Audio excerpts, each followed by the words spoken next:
Hereby call this special meeting of Norwood City Council to order. Please rise for the prayer and pledge of allegiance. Our Father, who art in heaven, as a body we congregate in this council chamber. We pray for thy divine guidance, so that we may do all things well, according to thy holy will. Amen. I pledge allegiance to the flag of the United States of America and to the republic for which it stands, one nation, under God, indivisible, with liberty and justice for all.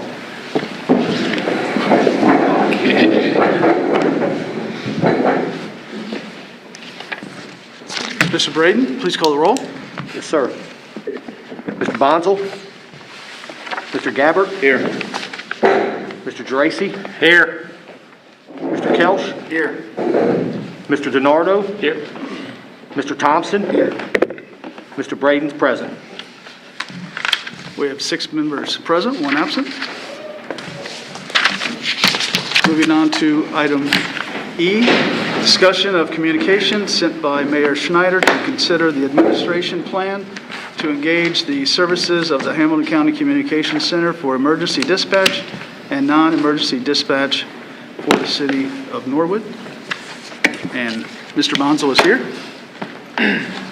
Let the record show. All members are present.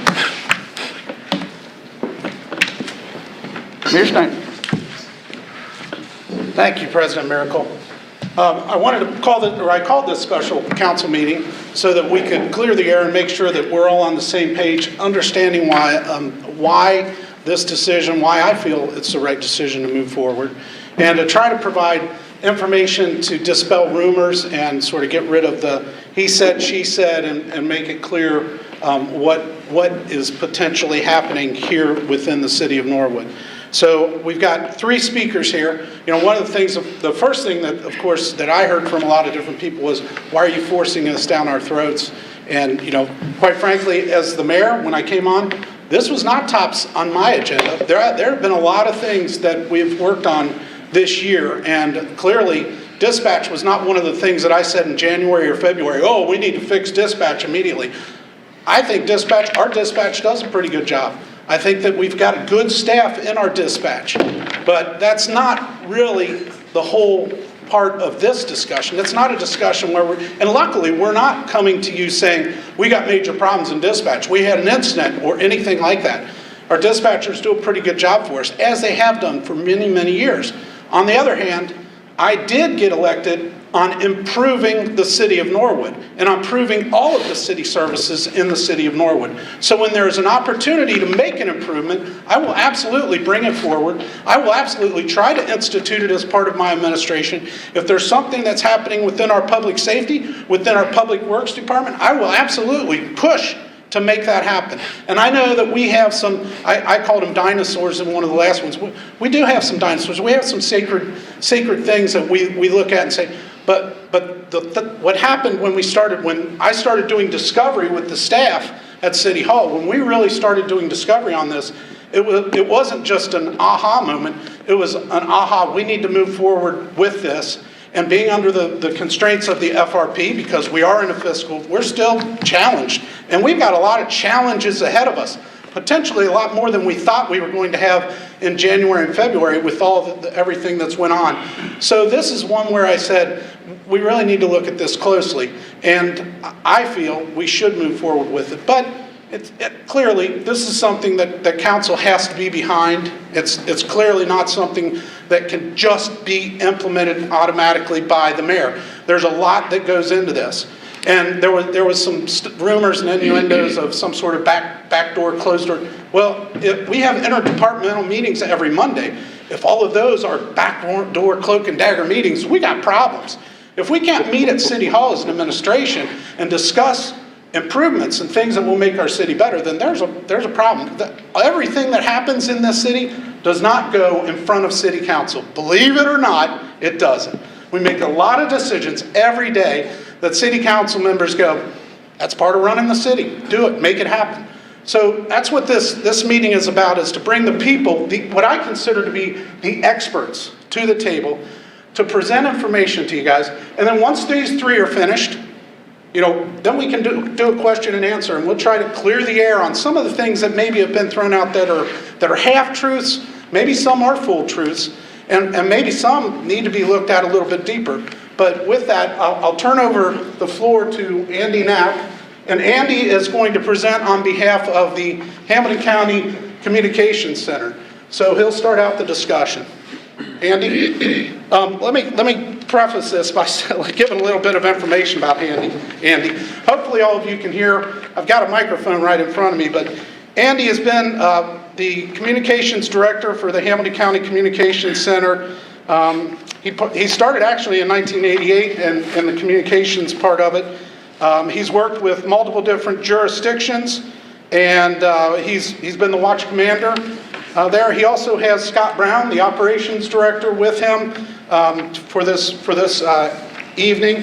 So he was deputy chief at Loveland Sims Fire Department. He's been involved with the Northeast Communications Center. And then Andy represents the Hamilton County Communications Center, which serves, and I don't want to take your thunder, but 105 police, fire, and EMS departments, 105 and 42 political jurisdictions.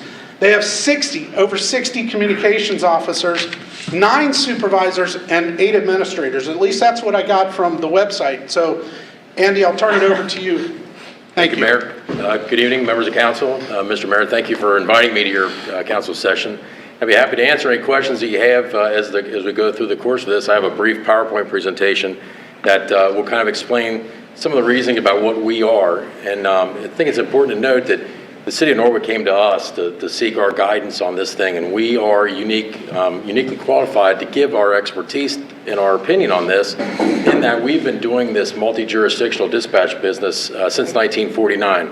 Are we perfect? Absolutely not. But nonetheless, we're an organization that has stood the test of time and will continue to move forward. And actually, we welcome the city of Norwood with open arms, looking very forward to working with you if that is in fact what you choose to do. I'll give you a little bit of background of me. As I worked for the Communications Center from 1988 to 89, and I was promoted in 2 separate occasions there. And I had a unique opportunity when the city of Loveland and Sims Township decided to break off and do their own 911 center. And if you're familiar with Loveland at all, the city of Loveland is within 3 separate counties. So aligning perfectly with one county or another is a very difficult challenge for the city of Loveland. And nonetheless, I worked there for 17 years under their smaller PSAP. So I've worked for a hometown PSAP very much like what you guys have here. I completely understand the uniqueness of a smaller PSAP, the service that it provides to the residents, the little nuanced things that you can do in a smaller center that we may not be able to do at a larger dispatch center. But nonetheless, I think that through working with you and through establishing a partnership, I think that we can come and find a very good mix of the high volume center that we already are and that small town home feel that we would like to have, very similar to what you entertain currently. Having said that, I'll kind of go on with my presentation. If we get the, it worked before when there we go. Some of the advantages of consolidation. When you consolidate, number one, having your own PSAP is a very expensive endeavor. The equipment is very expensive. It's very expensive because it's a very high uptime, high resiliency, very low fail capability set of equipment. For example, right now, a computer-aided dispatch system is needed, a radio system is needed, the 911 system is needed. All of those things you're either procuring in some type of manner or you already own. Nonetheless, the cost of that ownership is certainly one of the costs of operating the overall center. We already have that. We already provide that type of equipment. We already provide for the upgrades, for the chasing of technology. It's incredible how fast, if you know your own home PCs, you can hardly keep a home PC or even a cell phone on your hip for a really good 2.5 to 3 years. You've really extended the life of those things. We suffer the exact same type of problems when it relates to this large-scale, very expensive equipment. By consolidating, you're going to improve your overall communications, especially for large-scale incidents as well as the day-to-day operations. Right now, the city of Norwood is an island in and of itself, in that any request for public safety apparatus, a telephone call has to be made, some type of radio call has to be made, and you're not on the same system with the rest of the providers around the county. So with being wholly inside the city of Cincinnati and then outside of the county area that we dispatch, that can provide for some challenges in getting help as quickly as possible. In addition, joining a larger center and consolidating helps to adhere to the national and state standards that are consistently changing. And they're changing because we're trying in the 911 industry to improve our service to the residents, to improve the technology we have available to us, and do that at lightning speed, all of which comes down to a cost factor, of course, to try to maintain that. And then there's personnel advantages. One of the things that you're going to buy into when buying into a consortium is that depth on the bench, if you will. And what I mean by that is right now we are allotted 68 full-time equivalents on dispatchers. We have had just a little bit of a personnel increase, and we'll talk a little bit about that. But having 68 full-time equivalents on staff means that at a moment's notice, I can call in additional staff. We generally staff for our traffic load so we can handle the influx of calls very quickly. Do we ever answer all calls all the time? No dispatch center does that. Nonetheless, we staff for the appropriate type of traffic load that we have coming in. We're constantly looking at that, constantly assessing if we're in the right track. So the personnel advantages, for example, for the investment that you're going to make into us, you're going to get roughly 88 to 90 people on your staff suddenly that you didn't have before. And these are all folks, not just the dispatchers, but also the technical staff that goes along with it, the supervisory staff, and all the folks that are needed to take care of a larger communication center. The governance is already set up. So a lot of times when you're going through some type of a PSAP consolidation, there's a concern about governance. So the governance is already established, and perhaps you're not familiar with that, so I thought I'd review this just rather quickly, especially how it applies to the city of Norwood. There's representation on this Hamilton County Policy Board of Advisors. It was a charge that was, or actually a county resolution that was established back in 1994 to make sure that the users on our system have input into our system and can bring to the attention of management any issues they may have. An issue automatically sounds like a bad thing. The reality is, if there are improvements that you're aware of in public safety, again, we are a call center. We are the dispatch center. We are not the first responding police officers and firefighters, so they may be aware of technology that's available or operational adjustments that can be made to improve things. We are not a my way or the highway type of organization. We have a variety of boards, as you'll see, that have input at this. But at the very highest level of this council, the body that we have assembled right here has say-so to the policy of the communication center through this policy board of advisors. So there is a member of a municipality that's selected by the Hamilton County Municipal League. There's also a police chief or fire chief that's on the board, as well as the municipality with the greatest use. So those are the people that specifically relate to this body that you will have some say-so in the operation of our dispatch center. As we get to the operational influence, in addition to the board of advisors, which can have the operational influence, you have the Hamilton County Fire Chiefs Communications Subcommittee. We meet with those folks once a month. In fact, our meeting with them is tomorrow. It's a regularly scheduled meeting. The fire chief in the city of Norwood actually participates in that already, and he's been a member of that organization for probably a couple of years anyway. And we are a board that we get together. What is working? What's not working? What can we improve? And we meet on a monthly basis.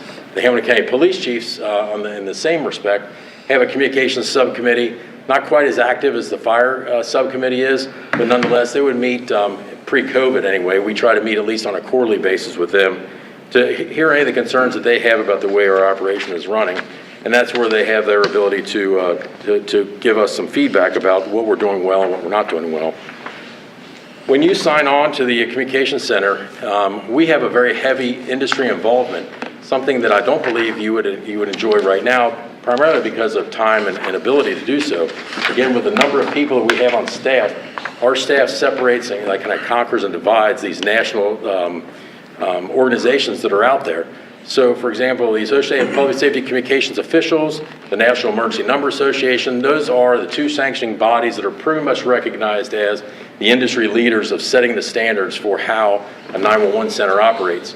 Our staff regularly not only attends those conferences, but has also been asked to present on several occasions. In fact, the year before, I presented at one of the national conferences on our text to 911 capability that we've had since 2013, and we were one of the first in the nation to have this. We were one of the first in Ohio to have it, and so we were asked to present on this thing. In addition, our computer-aided dispatch system is run by probably the second largest computer-aided dispatch company that's in the United States, called Central Square. That involvement with them gives us access to a user group that where everyone has the same issues. We tend to shuffle these things around a little bit. So having a voice with the second largest company in the United States gives us a much quicker access to new technology that's coming out and new operational things that we can do to improve the overall operation. In addition, Rave Mobile Safety and Smart 911 and Rapid SOS, those are absolutely the industry leaders in a combination of location technology and notification technology, meaning that our EMA, for example, has the ability to send out a wireless emergency alert. That's something that you may remember the president tested that back earlier in this year, and it hits everyone's cell phones. We have that ability to activate that through the communication center.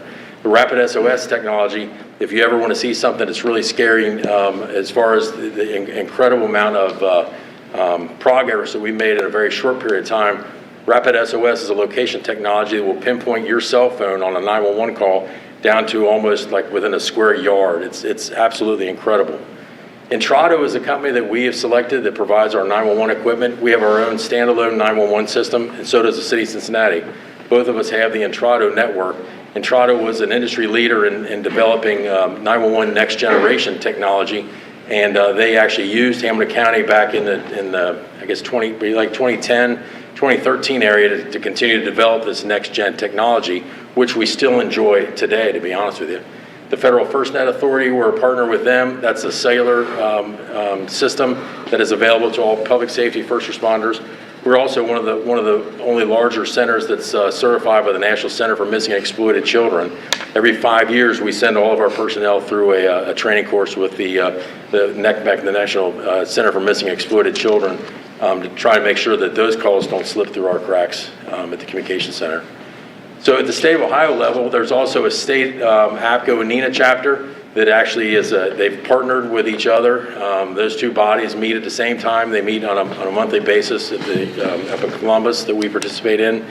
I have a position with the State Interoperable Executive Committee that gives us access to the statewide radio system. The Ohio Marks radio system is something you may hear about, but never really know that behind the scenes there's an incredible amount of management that goes on. We own our own system, the city of Cincinnati owns their own system, and we interface with the state of Ohio through that. The policy for the entire state is done on a board that I serve on, that State Interoperable Executive Committee. The Regional Tactical Interoperability Committee is a smaller regional group of the radio folks, the 911 folks, to make sure that we can all interoperate with each other. Right now we have a pretty large project going on with trying to solve the issue of the traffic pursuit. And with having multiple highways going through your jurisdiction, you know how dangerous that can be to the general public. And what we're trying to do is increase the safety to the public while increasing our chances for apprehension through a dedicated training and process for handing off our traffic pursuits from one center to the other. We also are part of, and you can see all these things, I won't go in depth to all of them, but we have the regional collaboration of the Greater Cincinnati Health Collaborative we meet regularly with, the county police chiefs and fire chiefs, Tri-State First Responder Peer Support Program. I actually have one of our operations managers was one of the lead persons in organizing this for dispatch. Just like police and fire have their own needs for peer support and for stress management, you know, we want to be included in that as well. And so we've championed that for the last couple of years. And that goes along with the Southwest Ohio Critical Incident Stress and Management Team, Hamilton County EMA, who has a litany of mitigation strategies that we work with. We work with the airport very closely. In fact, you know, your department, whether you know it or not, is actually included in these drills. When something major happens at Greater Cincinnati Airport, you know, we will send, instead of sending, you know, 5 pieces of equipment from the west side of town, we try to litter it throughout the entire county so that we can send them a response of 50 fire and EMS units, like right off the bat, and that's headquartered out of us.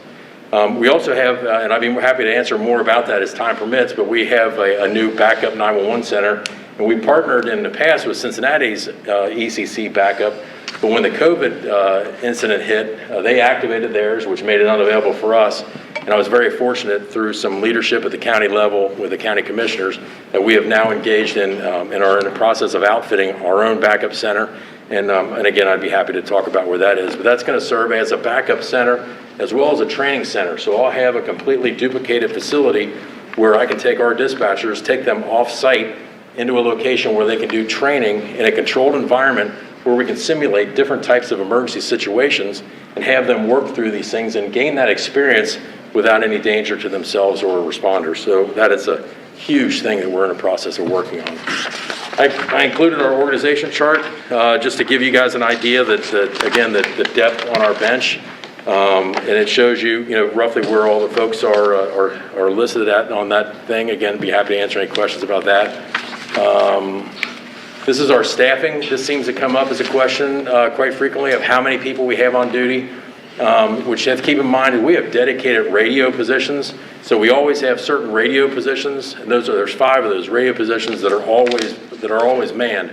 So from there you can subtract down how many call takers we have on duty at any given time. With the highest volume being, on our second shift, we'll have 13 total people on there, which means we'll have 8 call takers. That is our minimum staffing. It is possible for us to have additional people. It really depends on off days, depends on vacation time, sick time, that type of usage. But those are our minimum levels that we staff to, in addition to 1 supervisor. There's always at least 1 supervisor on duty. Generally, there might be 2. When I printed this, it actually came up rather small, but here are the consortium members. They're all listed on there. This was taken directly from our billing this past year. When we developed our budget, the city of Norwood was not on our radar at that time. So right now, the city of Norwood is not on that list. But this is the target municipalities that we receive revenue from for our dispatch center. As far as the training that all of our dispatchers go through, and that's the key, all of our dispatchers go through this training. A lot of times folks are focused on what happens with new people. When someone first starts, what do you do with them? And there's, the state of Ohio has a very detailed, the Ohio PSAP operational rules are in place now. You have 6 months from the time you're hired until the time that you have to have a certain amount of training that's levied by the state. Essentially, the state requires it. All of our dispatchers receive that training. It's the APCO Public Safety Telecommunicator 1, Emergency Medical Dispatcher, for the Regional Crimes Information Center, State of Ohio LEAD certification, the National Center of Missing and Exploited Children, our FEMA and NIMS, which is pretty much every first responder goes through the NIMS type of training. We do CPR, we do AED, we do Stop the Bleed training. And Stop the Bleed training is for a variety of things. If you have a mass shooter situation, there's certain things that we can help in a mass shooting type of situation to explain to people how to best assist in those circumstances. But also we wanted to protect our own employees. So we did the Stop the Bleed program as a hands-on type of training for our dispatchers so that they could not only visualize it, but so that they could also serve that function if they needed to. There's a minimum of 4 weeks of classroom training. Our new hires are then assigned to a training officer, in general, a minimum of 6 months. It could be longer than 6 months, but it's at least 6 months that they're tied directly, I shouldn't say tied, they are assigned directly to an experienced dispatcher. And then annually, we have a minimum of 24 hours of continuing education. This includes our emergency medical dispatch, anything we need to do for law enforcement, any special things that come up within the communication center. And we do that through a combination of classroom, doing in-service where dispatchers are taken out of the dispatch environment and they go through classroom or simulation type of training, all the way up to we have some online training. We have an online training platform that we use that is our own platform that we can adjust that and make it whatever we need it to be. It actually works very well. As part of our training process, we also have a quality assurance program with our emergency medical dispatch program. 7 to 10% of all of our EMS calls are reviewed by supervisors. The feedback is then given to the dispatchers about their compliance with how they did as it relates to our emergency medical dispatch protocols. So there's a constant feedback on a monthly basis that our dispatchers are getting through this EMD program. And then we also have a serious incident review where we regularly review serious incidents such as traffic pursuits, robberies, structure fire, all the high profile things. I'd like to, as a risk manager, I'm not a risk eliminator, but as a risk manager, we try to train specifically on the very low frequency events that have a very high risk of some type of danger.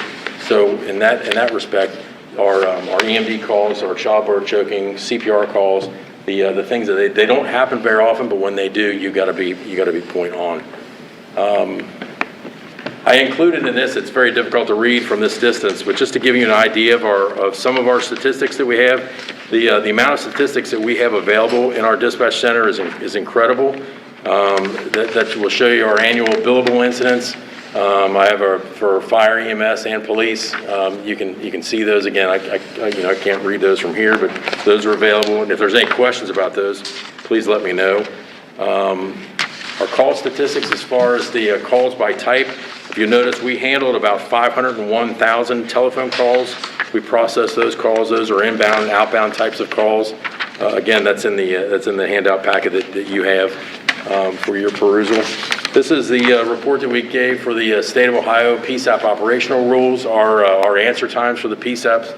The requirement is that 90% of all 911 calls are answered in 10 seconds or less, and 95% of those calls are answered within 20 seconds or less. And that's all 911 calls. And we are well within our compliance standards there. And then our total dispatched incidents, it's a phenomenal figure, 295,000. When we looked at the amount that the city of Norwood reports to us, it's a relatively small percentage, but a percentage nonetheless of our overall. But what we're trying to do is reassure you that we have these incidents under control. We dispatch a crazy number of incidents countywide. 295,000 incidents were dispatched last year, and that's probably the power. I end with this because I think we're talking a lot about technology. We're talking a lot about the statistics. I haven't mentioned budget at all, and I'm sure that'll be a question that I'm happy to entertain. But really, our employees are our strength. I have a variety of long-term employees. In fact, some of the folks on here, I grabbed a couple of we have long-term employees that have recently retired, which means they spent their entire career within the organization. We try very hard to recognize our employees for the work they do. So you'll see some recognition. The city of Cheviot, for example, recognized a couple of folks that had on two separate incidents some life-saving efforts that were recognized by the city of Cheviot.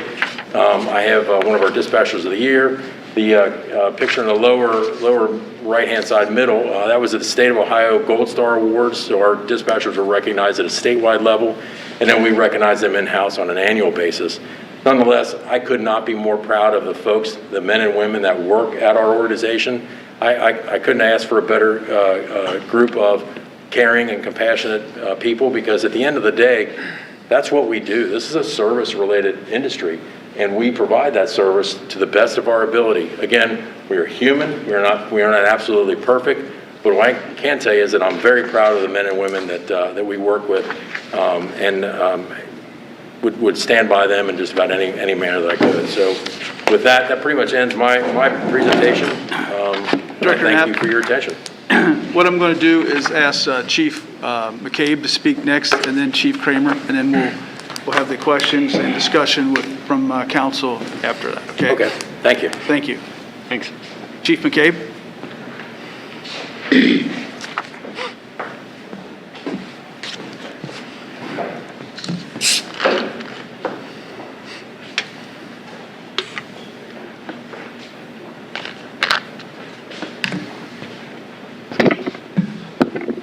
Good evening. In discussing this issue, it's been talked about for not just this year, a number of years. I'm intimately familiar with the background technology of the system we have in place. I can tell you a lot about how it was set up, but looking from the fire chief standpoint, it makes a big difference. So I'm going to touch on tonight. I'm going to talk about the benefits of migration for the fire department. We're going to talk about how it's a technology-driven department, and the technology drives costs. And then we'll talk briefly about cost savings. So the Norwood Fire Department, which makes over 4,500 runs a year, is the only fire department in the county with that type of run volume that does not have mobile data computers in their trucks. Has zero.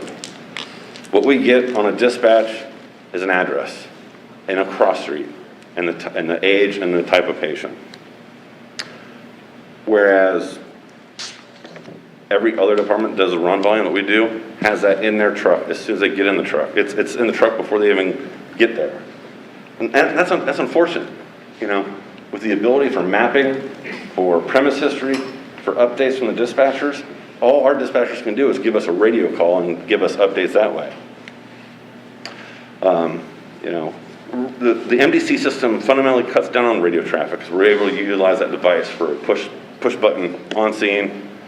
You know, it allows us to get information transmitted to us on a continuous basis without being voice call.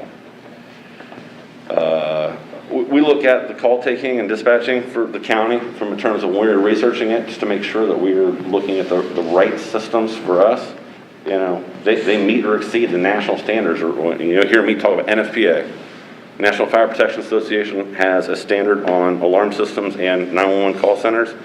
This center meets or exceeds those standards, and that's very important to me in terms of liability, what you can be called out on the carpet for. You know, because of the structure they have in place, their calls are processed quicker with automatic assignment of units to a run. The call taker takes a call, and as soon as they enter very minimal information, that run is out and being dispatched. And while it's being dispatched, the call taker's still getting information, and that information is updated in the MDC, which is really important. For us, and it may not be a big issue to a lot of people, but the system, every dispatch system in the county utilizes locution, the digital voice or the recorded voice for all dispatches. So there's no tone, there's no inflection difference, there's no enunciation difference. It is the same thing every dispatch. So that's important in terms of acoustics in old buildings, a house alerting system, receiving the runs on the radio. It's the same every time, so it doesn't change. For us, in terms of getting aid, this is a critical component of what I look at. When Norwood Fire Department has emergencies and we're tied up, which happens a lot when we have every unit tied up, right now, the way we get help is our dispatch has to contact the county dispatch and request mutual aid. With us on the county system, they'll see our units being unavailable and will automatically dispatch the next closest unit that's appropriate for the response that's required. You're talking about anywhere from 2 to 3 minute delay, the way it's set up currently. Minutes mean a lot in the terms of medical emergencies. The most important thing for me in terms of being the fire chief and looking at the system is the scalability. Our dispatchers do a phenomenal job, but they're limited. They're absolutely limited in their staffing. They don't have the people to throw at an emergency should we have a major emergency.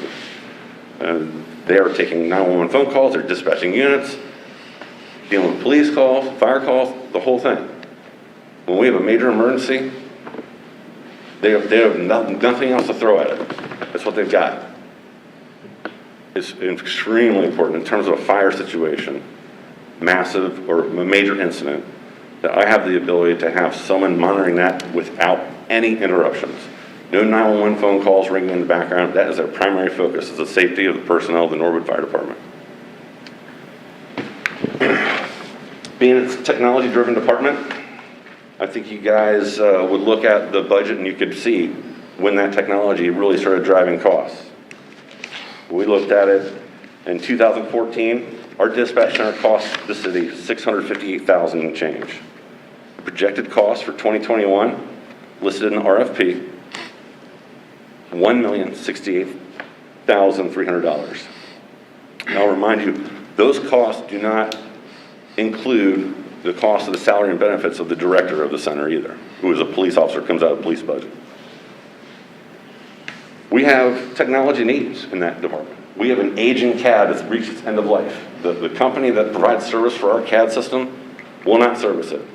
Now we have an agreement with the vendor who said, hey, I'm available, I'll come help you out.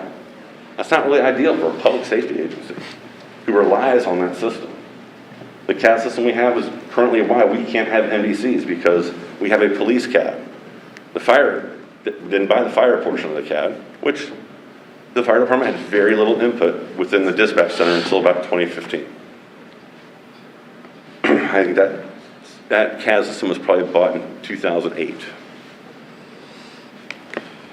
And we talked about the technology deficiency of the fire department. An inability to have mapping in the field for our responses automatically sent to us. Can we load up mapping on our own? Yeah, we can. But I'd much rather have my fire officers concentrating on where they're going to and can look at it pre-built right in front of them.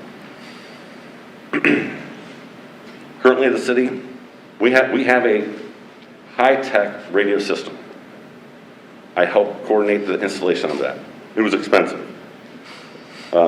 With that being said, comes an expensive maintenance cost.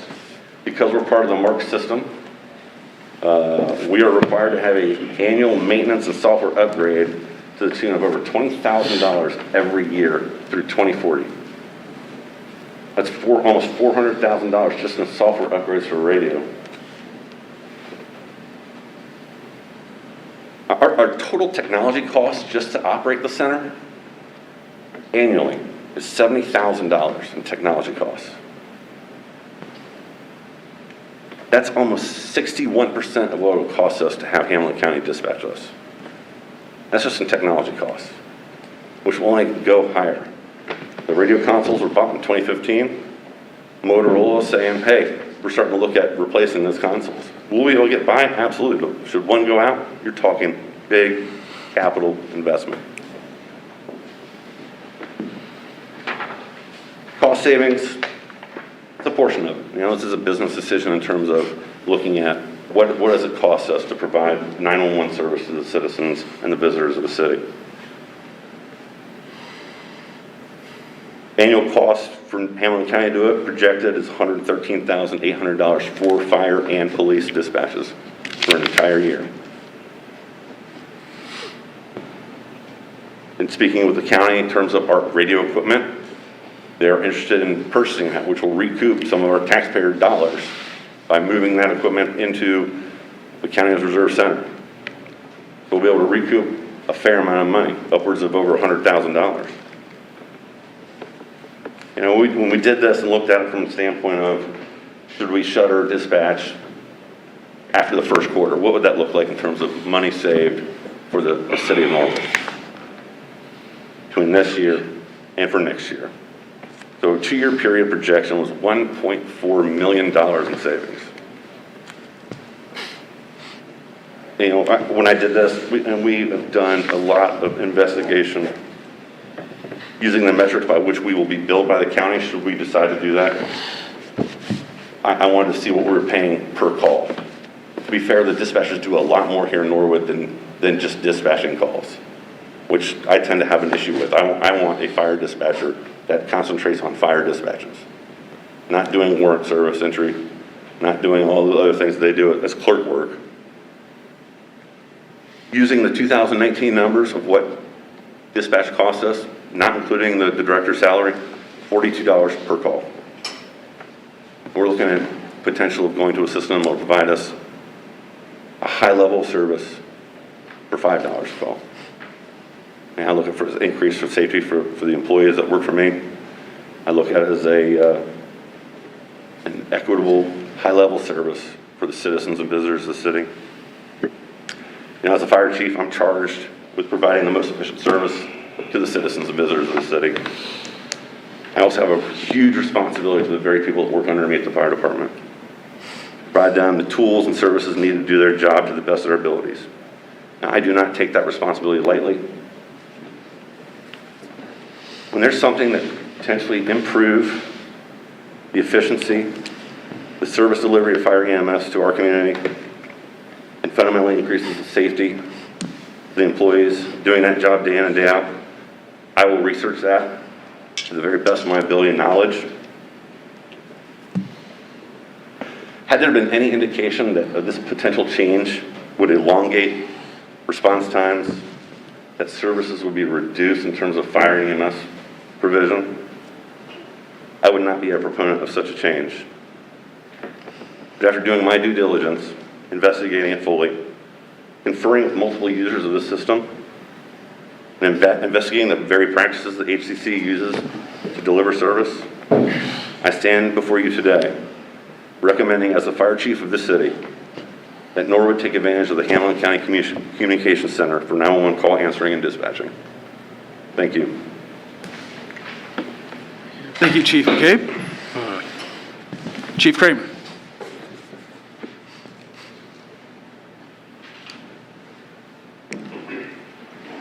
Good evening. I don't know, there's a whole lot more that I can add that hasn't already been said by Director Knapp or Chief McCabe, but there are a few things that I can add. I want to start off by saying that nothing I say up here is meant to be disparaging towards our dispatchers. As the mayor said, and as Chief McCabe said, they do an amazing job.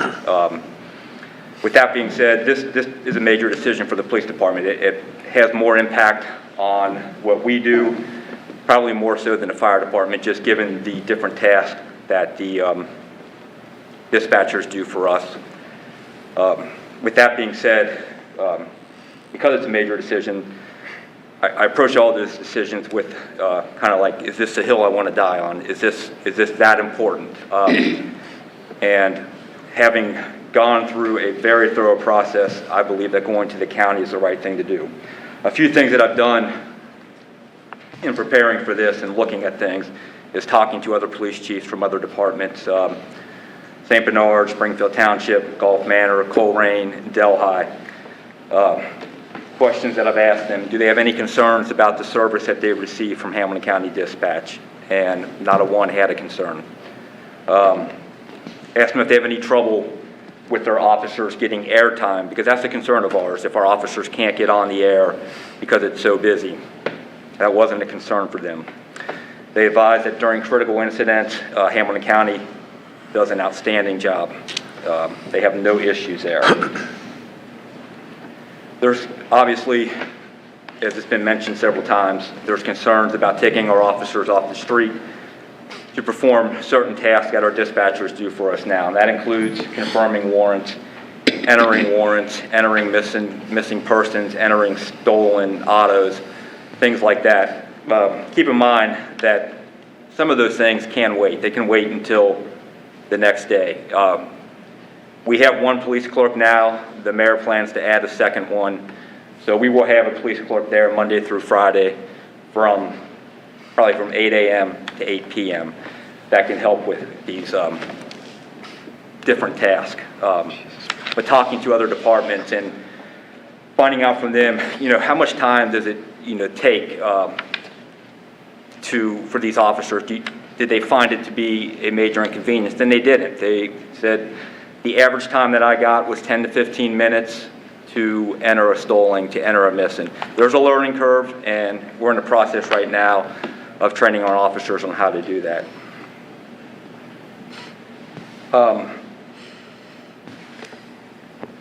I know Chief McCabe already hit on it, but concerns about response times. Nobody that I talked to, and a lot of chiefs I've talked to were there back when they had their own PSAP and did their own dispatching, and were there for the changeover to the county. And they had no concerns about response times for the officers. We're not going to overwhelm the county. We have, including fire runs, approximately 35,000 incidents in a year. It's a lot of incidents, but when you break it down by the hour, it's about 4 dispatches an hour. And that includes all of our runs, officer-initiated, telephone calls. So I have no concerns about us overwhelming the county. Like Chief McCabe said, I'm in support of this decision, and that's all I have to say for now. But obviously, be here to answer any questions. Thank you, Chief Kramer. Thank you. Mayor Schneider. Thank you. Well, I guess a big point to this would be that when I was elected into the position, and sometimes people will say, you campaigned on that, and I'll say, no, I didn't. I campaigned on good government.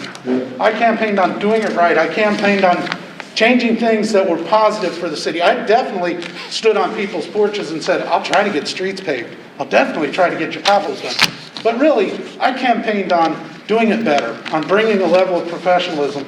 And quite frankly, I commend both the chiefs are professionals, and they're running professional departments, and their departments are running well, and dispatch runs well. But I did campaign on making positive changes for the city, and I do think this is a positive change. One of the things we talked about with this is all the other duties that go on within that dispatch department. It's not just those emergency 911 calls, those calls for help, or the non-emergency calls. There's a lot of other things they do. And we put together a whole list of all the tasks, and we started looking at staffing. And when I say that, no, I didn't ask council members, how should we staff the police department to handle the warrants? Quite frankly, I didn't ask council members that. I asked the police department, what do we need? Where do we need to add things? What can we do to make this work if it's going to work? And they're the ones that came up and said, well, here's some things that we could do. And I did. I sat down with the unions, and I said, this is what we're heading towards, not unions, the union, 3278, the clerks union, the dispatchers union. I sat down with them and said, we're looking at heading in this direction. And you know what? They didn't like the idea. I didn't expect them to like the idea. It's change. It is a challenge. But one of the first things I recognized with the city of Norwood when I started was, when you called the city of Norwood, you went into an automated system. It really didn't help. Or if you press 0, it didn't take you to somebody who really was set up to take care of you. It went to the auditor's office. And the auditor's office said, say Norwood Auditor's office, and then they tried to help you. But quite frankly, we didn't have a good resource for that. One of the things in this overview that I put together on the Norwood 311 system that we want to put together. So 2 of these dispatchers, hopefully, the jobs will get posted, but hopefully 2 of the dispatchers that are sitting there right now will work in the 311 system. Here's the overview, and this is an important part that I feel is important to this conversation. Community members, business owners, and visitors to the city of Norwood deserve easy and effective access to city government and the services it provides. We were not doing that. I got beaten up on the campaign trail. They said, we don't know how to do anything. We don't know how to contact or who to contact, and we're trying to improve that. And that's part of what this Norwood 311 does. Today, the city of Norwood places the burden of navigating its myriad of departments, programs, and services upon the community members. You got to call in, you got to ask the right question. You ask the right question to the right person, and you'll find out. But if you call the wrong person, they'll probably send you to the other person, and then that person might not take your call because they could be at lunch, and then you got to call back later. We don't need that. We should be customer friendly, resident friendly. We should be providing those services. So the programs, the services. This plan, the Norwood 311 plan, outlines having a person there 8 in the morning to 8 at night, where when you call in the city, you can get information, and they will help you and be helpful. They will also work the See-Click Fix, the program where you can take your app and take a picture of something in the city of Norwood and say, hey, this needs to be taken care of. And there will be systems, there will be checks and balances. There will be reports that we can pull from that app. So this is the right way to go, the right way to use it. So out of the 8 full-time dispatchers that we have in dispatch right now, the county has already said, we will hire all 8 of them if they're qualified, if they can pass we'll hire all 8 of them. Okay, if they want to go that direction, they can. We've got 4 positions within the city that we're opening up. That's 4 positions that as union members they'll be able to go into. So, and then we do have part-time dispatchers. Well, we won't need supplemental part-time staff, but positions do come open within the city of Norwood. And of course, they'll be given, priority as we work through those things too. So I look at it, and I don't want to cut any jobs. That's not my goal. That wasn't what I started, and I don't think that the city ever wanted to really do that. But when you look at this information that you guys have received just now, it's important to understand where we are. So what I gave you right in front of you is the information on Norwood 311. And then on the back of it, there's the spreadsheet that you guys have received already. I've already presented you with plenty of information on sort of what we're trying to do and the direction we're trying to go. I am asking for your support as we make this challenging change. I am asking for council members to really dig into it deeper and understand what and why we're moving in this direction. So, that's really in a nutshell. I wanted to have this special council meeting so you could hear it from those people and not not in a mess of another meeting where there's other stuff going on. That's why we're here tonight, is because this is what I'd like for you guys to understand what path we're trying to go down to improve the city and improve overall. You know, it really isn't, there is cost savings in this, but that's not really the biggest driving factor for me. It is an improvement, an overall improvement for the city, in depth and resources and in communications overall. So, you know, that's all I had. If you want to go from there. Thank you, Mayor Schneider. As we, as council asks questions and we begin the discussion, I just want to remind Director Knapp, Chief McKay, and Chief Kramer to speak into the microphone, because the folks at home will not hear your response if you're not at the microphone. Okay? Thank you for that. Mr. Brayton. Well, thank you, Mr. President. My question would be for Mr. Knapp, if I may. Of your total dispatch incidents in 2019, 295,957, can you tell me how many were put on hold? I do not have that type of statistic. We did take a quick look at our phone system, Scott, about 6 months. We did a 6-month study on 911 traffic alone. How many times was our hold button used? 0 times for the 911 system.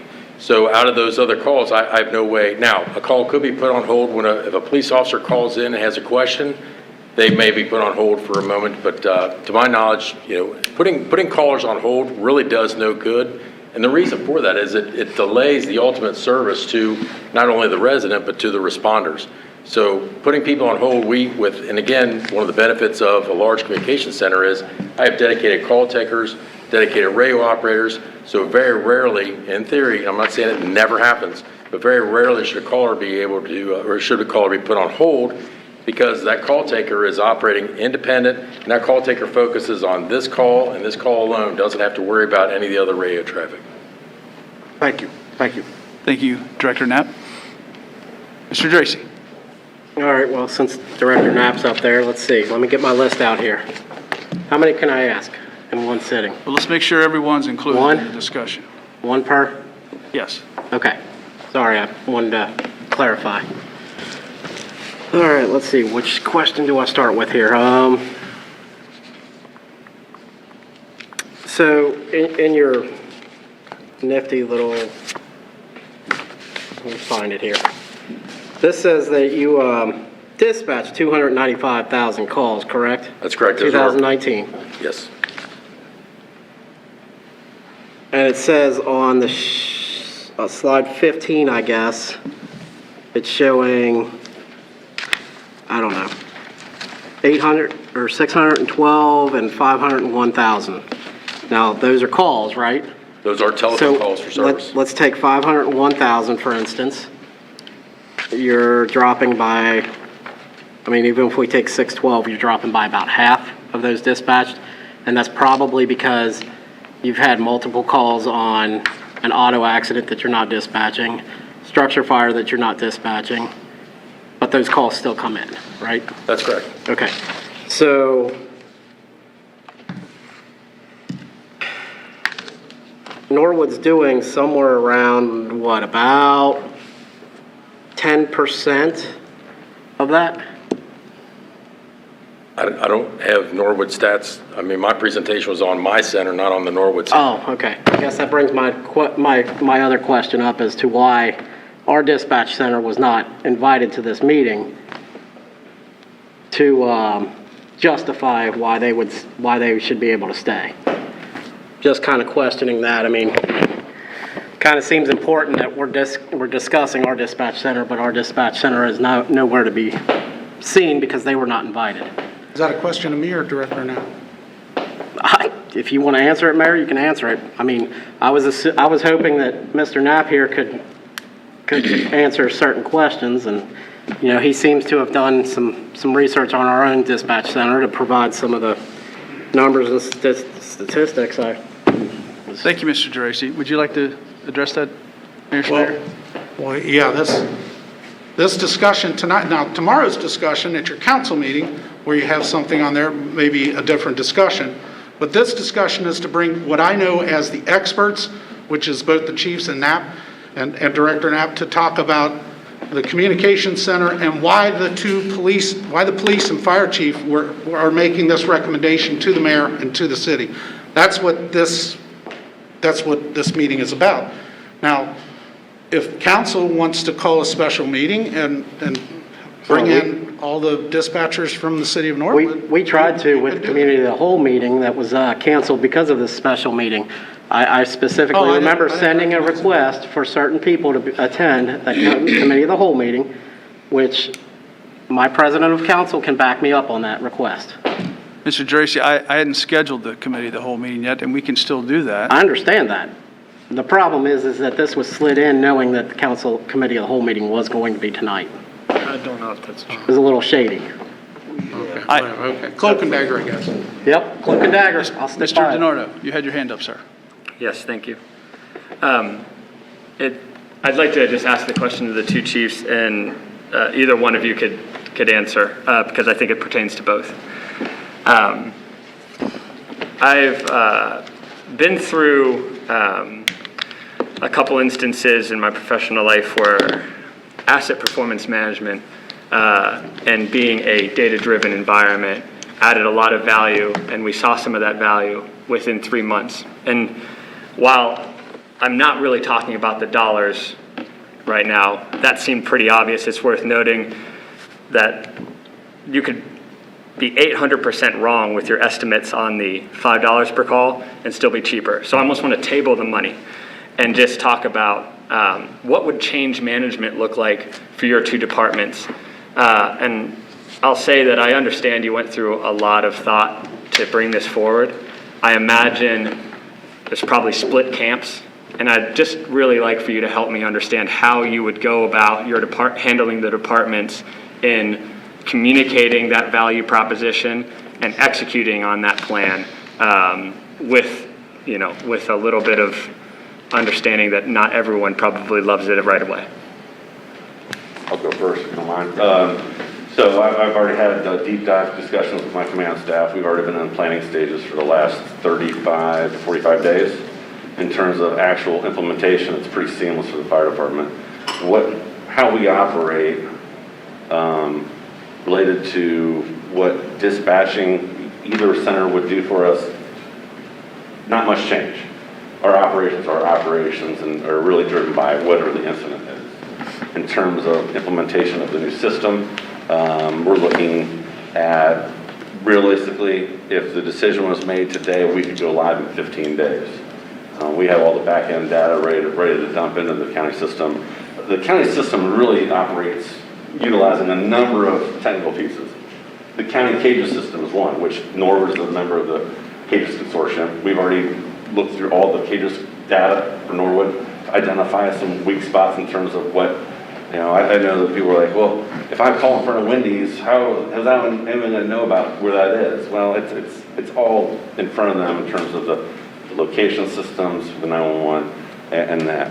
So in terms of actual rollout implementation, it's going to be a minor change in our radio policy, or SOG. It will fundamentally increase our speed in terms of receiving help. That is really just a matter of how we request it versus how we do it now. Outside of that, we have a technological issue that we'll have to deal with in terms of how we receive our runs in the firehouse, but we've already had that pretty much settled and ready to go. My budget request has been amended to do that, and for us operationally, not much change. A little bit more for the police, so I'll let the police chief speak to that. So just for clarification, are you asking what all changes that we'll have to do, or you're asking how do I plan on getting people on board with the change? Yeah, thanks. I wanted to ask more of the latter. Change management to me is also the culture of your department. You talked about how this weighed on you, dying on a hill. That sort of intimates to me that there's just the emotional side, or the kind of the teaming that has to be addressed. Sure. I think that's just important for the community to understand as well. Yeah, there's definitely an emotional side to it. And I've talked to some officers about it, more supervisors than officers. Right. But I've been asked by officers, back when this was going on, but not completely out there. And, that was one of the questions. I'm friends with them. I don't want to see them lose their jobs, which I completely get. But there has been ongoing discussions about this with command staff and also with first-line supervisors to kind of explain to them what's going to happen. Obviously, I think you kind of talked about divided camps. I haven't taken a poll and don't plan on taking a poll as Right. who's for, who's against. I've talked to people on both sides of that fence. But I think from my perspective, it's let this play out. There's a process. There's the biggest concern is the extra work that it's going to put on the officers. And that's part of the whole reason for myself visiting other departments to see how they handled it. Departments that are as busy as us, if not busier, and to see what kind of personnel they had there. So I explained that I do believe that if the mayor has agreed to add a police clerk, but I've told them, and I haven't confirmed this with the mayor, I'm not putting words in his mouth, but I believe that if we find ourselves getting overwhelmed for any reason, which I don't believe we will, but if we did, that the mayor would be willing to look at possibly adding staff, whether that be part-time or full-time staff. Thanks, Chief. That answers my questions. Thank you. Mr. Thompson? Yeah, I think this statement and question can go to both chiefs. Statement portion of this is a little bit familiar to three of us, because Mr. Brady, Mr. Vonsall, and I were part of the last council where we approved continuing on with our current PSAP. And that was not more than a year and a half, I don't know, was it a year and a half ago-ish? Yeah. About a year and a half ago. At that point, city administration and Lieutenant Rankin came to council to give us their honest opinion on what we thought we should go forward with, presenting both sides of the situation, and again, that we should keep our own PSAP and continuing and do that. And we funded upgrades to the PSAP at that time because of that. Now, before I get to my question, I want to point out that at that time, and still, I don't feel it's exactly fair to ask the person in charge of running a department whether or not you should keep that department or not, which is what was placed on Lieutenant Rankin's shoulders. I think if somebody came to me in my job and said, Eric, do you think we want you to do an evaluation on whether or not to keep your department? I'll tell you what the answer is right now, but then I'm going to spend some time researching it. I'm going to keep the department. So understanding that maybe it wasn't the most fair position to put Lieutenant Rankin in, and that was a position that the administration wanted. Here we are a year and a half later to my question, and we have both chiefs up here, which we did not have last time,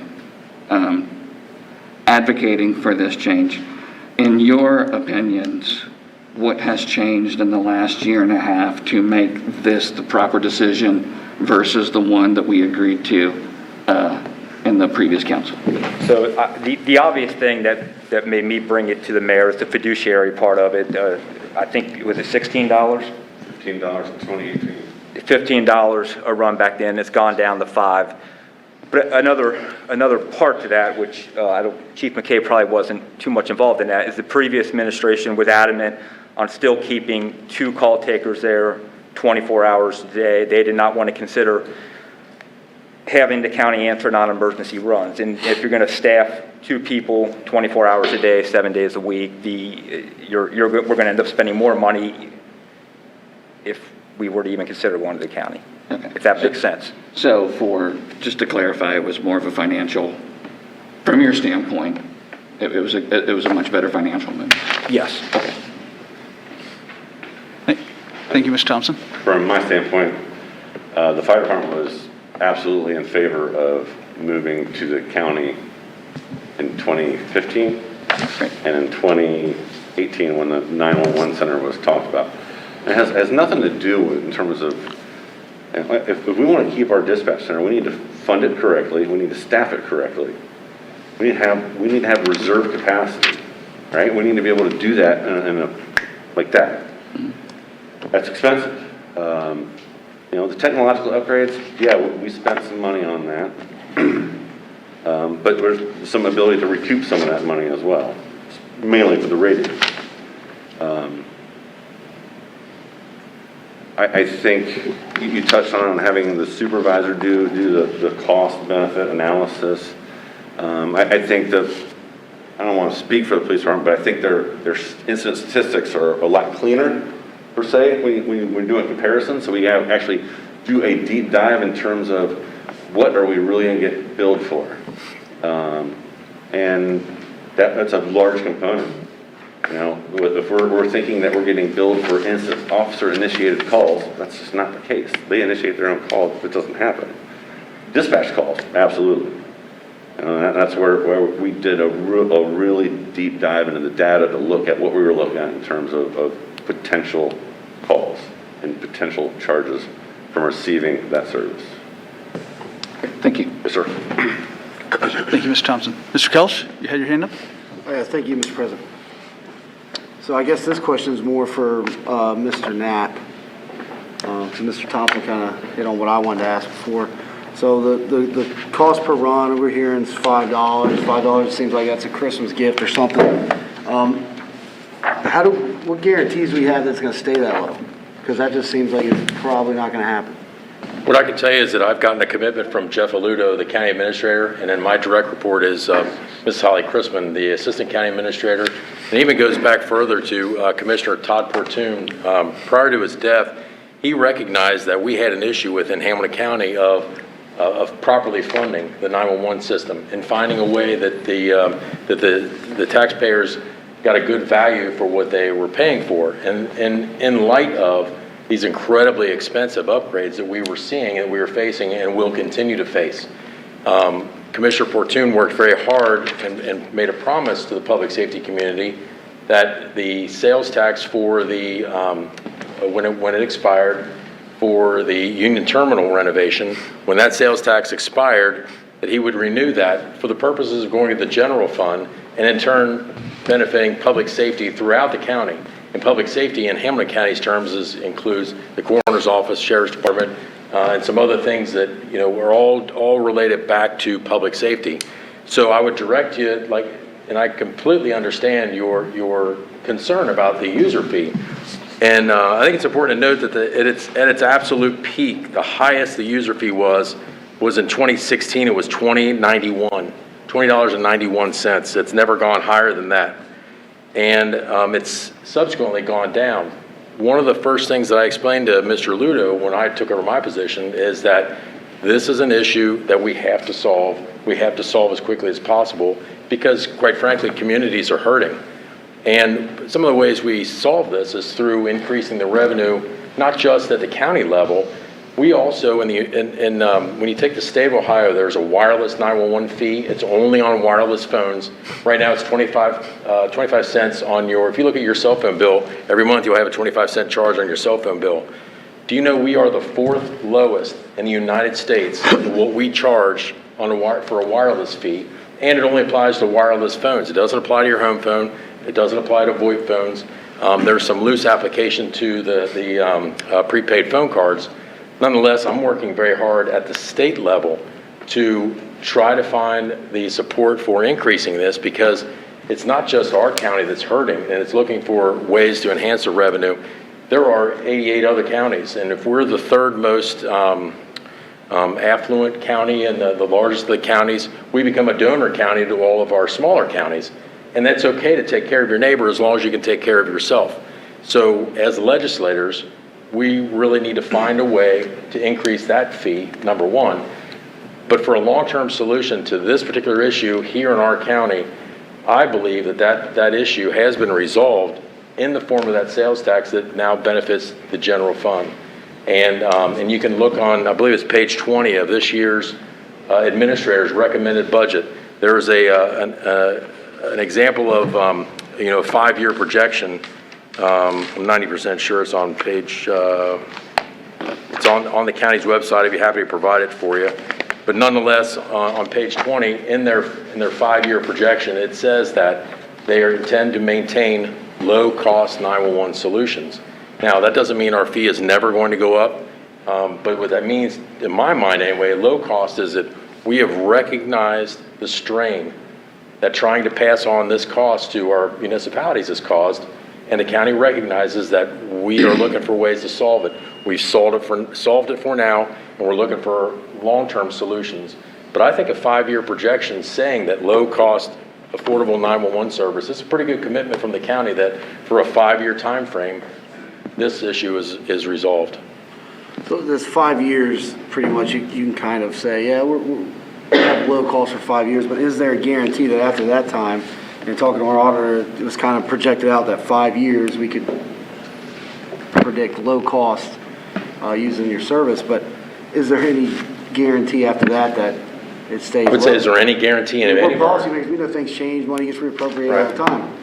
You know, other people come in with different kind of ideas, and is there a guarantee that you can say that it's not going to raise up? But I would charge that, is there any guarantee to the economic status of anybody in a 5-year time frame?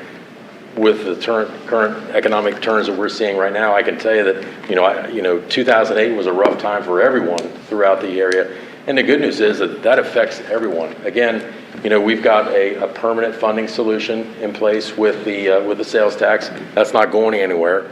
And in addition to that, I continue to seek ways to further enhance our revenue, specifically targeting the 911 systems and the 911 service for our residents in the county.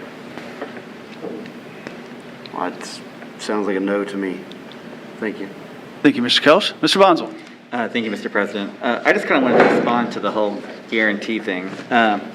When we looked at this 2 years ago, it was said to us that the cost to deliver 911 services for Norwood would be like, I think, $800,000 to $900,000 a year. I mean, it was definitely way under $1 million. But we're seeing right here that the budget proposal for 2021 to keep our dispatch center, it's $1.2 million. So, we could have asked back then 2 years ago, is there any guarantee that we're going to keep it at 900,000? Well, they could have told us whatever they wanted, because now it's 1.2 million. So I just want to note there's no guarantees. Even if we keep it, technology can change, staffing requirements can change. There's a whole lot of things can change. There's no guarantee anywhere. Thank you. Thank you, Mr. Bonzel. Mr. Tracy. To respond to Mr. Bonzel, and I get it, I understand that there's no guarantee with that either. However, again, we as council can sit there and say, okay, 1.2 million, tell us why you need that 1.2 million. Why do you need $300,000? I think when I saw possibly the FCC fees that we get, I think it was $225,000 is what we are projecting to get this year. So $255,000, why does that not go towards that? And we subtract that off of 1.2 million. Now we're back down to about where we're at, right? Mr. Stith. Yes, you're talking about the 911 wireless fund, 31. So a little history about when we were having financial difficulties in the city. One of the things that we were able to do is take a portion of the dispatchers' salaries, which are the largest chunk of the expenditures from the general fund dispatch department, and reimburse a portion of those salaries from the E911 fund. We did this in 13, 14, 15, to essentially lower the cost in the general fund by looking at the percentage of the time that dispatchers dealt with cell phone calls, and we could take that percentage of their salary and reimburse the general fund, thereby lowering the expenditures. So when you look back and you're looking at 13, 14, 15, it looks like you're having less money out of the general fund for salaries, which is true, because it was being supplemented by that extra money out of that 911 wireless fund, which is the 25 cents per bill that you get. Now, what happened then is we hit a point in budgetary discussions where we were told by the head of 911, we have to have technology upgrades. You can't do that anymore. We need that money to pay for the technology. So that money has already been earmarked and is being utilized within that fund. So when they come and they say, our budget request is for $1.2 million, that's $1.2 million of general fund money. Not general fund money minus what the 911 wireless fund brings in. Now, at the close of October, as we're still closing out November now, to give you an example, year-to-date revenue, $131,544 out of that fund was brought in. They've only spent $21,000 so far, but again, we've been told by prior administrations that we couldn't use that to supplement pay, and that that money needs to be utilized for technology. So when a budget request comes in, it's not here's how much I need to run the department, it's here's how much I need to run the department out of the general fund. When I get the Public Works head coming in and saying, here's my budget, he's not saying, here's my budget minus the money in the street fund. No, he's saying, here's what I want to do with the street fund, here's what we're doing with the water fund, here's what I'm doing in the general fund. Here it's the same way. So in the FRP, which is the fiscal recovery plan, which was published last March, a new one will be published this March, we actually showed in the FRP a projected cost of $1,068,300. That is outside of any of that E911 wireless money. This is just general fund money. But the budget request that came in was 1.2 million, so it's a little higher than that due to technology cost. So just as a little clarification to separate those two funds. Mr. DiNardo. Thanks, Mr. Stith, for that explanation. I think a comment and then kind of maybe a question. If we're talking just about money, I think that it's important to recognize how big a gap there is. The delta at $5 versus 40 plus, which is kind of Norwood and kind of moving with this plan, is so large that if it were to double, triple, quadruple, and then whatever times 8 means, you're still cheaper. So I think that if we just go down money, it's just so hard for me to understand how we could even be talking about that, because it's just so different. And so that's why I said I almost want to table the money thing, because questioning it, or like if it will grow, or the risk factors around that are so disparate, it's hard for me to put my head around why you wouldn't go down this. Instead, it's better to talk about, are we losing any services? Does that enormous amount of savings come with a significant risk to our city? And I think that's something that I care about and you care about, and our chiefs did not take lightly when they went through it. And so I heard some of them talk about, I heard Mr. Knapp talk about some of the services that get added. Rapid SOS, I'd heard about it, I didn't really know what that was, but that's, that seems like an add that we don't have today that we could capitalize on. But what really stuck with me was when our own chiefs went through, do they feel that there is a service risk? And the answer there was no, and I really wanted to hear that from them. And the second point, and maybe it's just kind of a do you want to expand on this sort of thing, either one of the chiefs, was when you said, I really feel like going down this road is something that we're going to benefit. And if we were to try, I think McCabe, you said, if we were to try to replicate that in-house, we'd have to spend more than the 1.2. That's the takeaway I got from that, is that 1.2 maintains a level of service that one of our chiefs is saying today isn't as good as some of the benefits that Mr. Knapp was talking about. And so that kind of really struck me as something that they go, that means 1.2 has to go higher to meet the needs that are being offered elsewhere. So that's, unless I said something wrong, thumbs up? Okay. Thank you, Mr. DiNardo. Mr. Geraci. Mr. DiNardo, I appreciate you wanting to table the financial aspect. However, in some of this, you're going to have to get into that financial aspect, such as hiring clerks, such as, hiring your two E311, whatever it is, component. You're going to have to get into that financial aspect. And there's so many prongs to this switching that we could sit here for 6 hours, and I'm being generous with 6 hours, and go through and list every single thing, every component of switching dispatch, that I don't think anybody here will ever, unless you record the entire thing and listen to it back, will ever gain the entire conversation in. And, you know, just like me sitting here, I can sit here and ask all kinds of questions of the three gentlemen sitting here. Me asking one question, Mr. Bonzo asking one question, Mr. Thompson asking one question. Every single person here is going to have to write an answer down to that question. So, you know, that's where I'm coming from in this point that I'm trying to make, is there are so many components to this, and yet this was a 6-month investigation by the mayor to get rid of this. I mean, how many components did he really look into versus what has been brought to us? I mean, that's, you know, we're looking at adding 10% of Hamilton County, 10% to the Hamilton County runs, possibly more. You know, we don't know if we're going to go up. We don't know if we're going to go down. Again, there's that guarantee. But I can tell you the average is going to be 10%. So now we're adding 10% more load to the county, meaning that, I mean, they're running more residents than the city of Cincinnati, and the city of Cincinnati can barely keep up.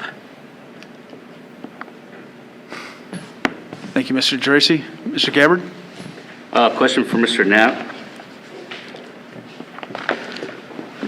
Mr. Knapp, first of all, I want to thank you for coming out tonight. As you stated in the very beginning, you were asked by the city, came to you. You didn't come to the city. And so therefore, your being here tonight is appreciated to give us some information, to answer questions. And also, I hope that, and I sense that you probably already have felt like this is a hostile council. And that should not be directed towards you. Because I mean, whether we go with you or not really doesn't matter. But my question is, why would the county want us? Why do you want us?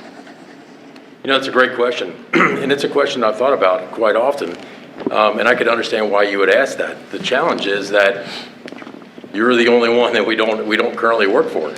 So the city of Norwood is the last municipality that in some way, shape, or form we don't interface with, and in my mind, there's a certain gap that is afforded to all of the other residents, and not that I say that the city of Norwood dispatchers are doing anything wrong.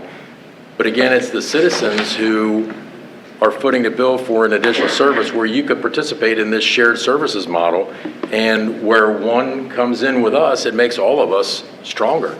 So I spent many a night, and believe it or not, in the city of Norwood. I worked years ago with the HCPA SWAT team, and SWAT's a good example of a shared service that, although Norwood did have their own SWAT team for a while, you know, you partnered with the HCPA in order to gain the efficiency of multiple people and not reinventing the wheel. And so I have spent many nights in Norwood on a variety of different SWAT call-outs. And that's the closest thing I can say, is that when we do things together, we'll do things even better. And so I'm looking forward to working with the city of Norwood. I'm looking forward to learning more about the city of Norwood. And I'm looking forward to, I'm the face of all the employees that I deal with. And my cell phone number is available to all of you folks. And I mean that sincerely. And I know a couple of folks I've talked to here and there over the probably the 4 years I've been in my position at any rate. This is my dream job where I'm at. This is where I want to be. This is not a stepping stone for me.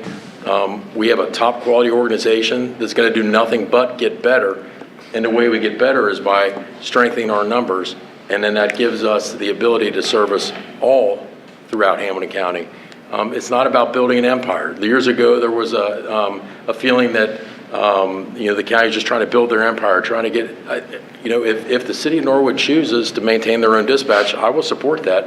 And I've had those conversations with Lieutenant Rankin, with both chiefs, and I've helped them when the state of Ohio came up with PSAP operational rules.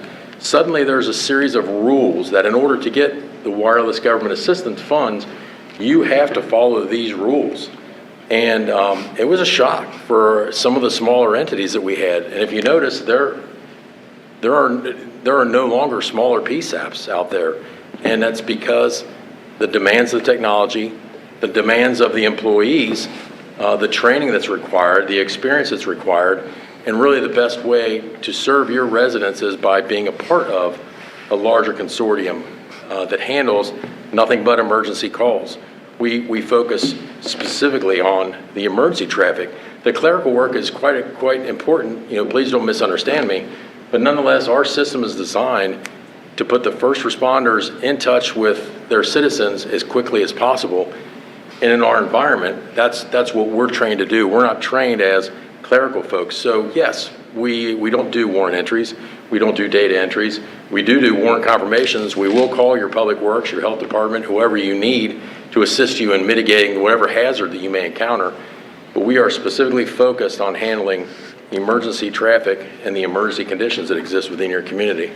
So I hope that, I know it's a long-winded answer, but I really put a lot of thought into that, in that I welcome you into our family, if you will. I welcome you into our environment, and I look forward to serving you. And hopefully someday we'll have that conversation where, man, you're right on. I'm glad we did what we did, and I want to be a part of that. This is history in the making, to be quite honest with you.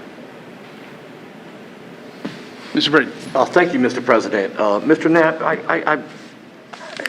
I guess you can respond to this, or I'm curious, and I respect Mr. Thompson's when he said that, we really don't want to bring up Mr. Rankin too much here, but did he work with you in the past when he was investigating this? Oh, absolutely. Yeah, I've worked with Lieutenant Rankin on numerous occasions. Well, the last time when he investigated this and brought it to us, because I was sitting in the same chair, I'm just kind of wondering if he was closely dealing with you then and the same way that you're dealing with now. And then I guess the other thing I have, if we do support something like this and this happens, is there any way we can go back? Like, let's say we decide to go with the Hamilton County and we don't like it. Can we reinstate our department and bring it back? I would say that there is the possibility of doing that. The legislation that is around it regarding the PSAP operational rules, I can almost guarantee you, because there's a rewrite of those going on right now, those rules are going to continue to change. They're going to continue to get more stringent, and it's going to be more difficult to have your own PSAP, or public safety answering point is the legal term that we deal with on that. There's no reason for me to say that it's impossible, but the likelihood of doing that, I'm going to do my best to make sure that you don't want to go back to that. I'm going to fight on my side of the fence with the county administration, let them know how important, a reasonable 911 fee is. I'm going to work with your police and fire professionals to make sure that the operational aspects of my organization meet the needs of your citizens, and not just your citizens. They're going to have to meet the needs of all the citizens. And so I'm going to do my best to prevent that from happening. But is that absolutely impossible? I don't believe it's impossible, but it may be quite difficult. Thank you. Appreciate that. Thank you, Mr. Braden. Mr. Thompson.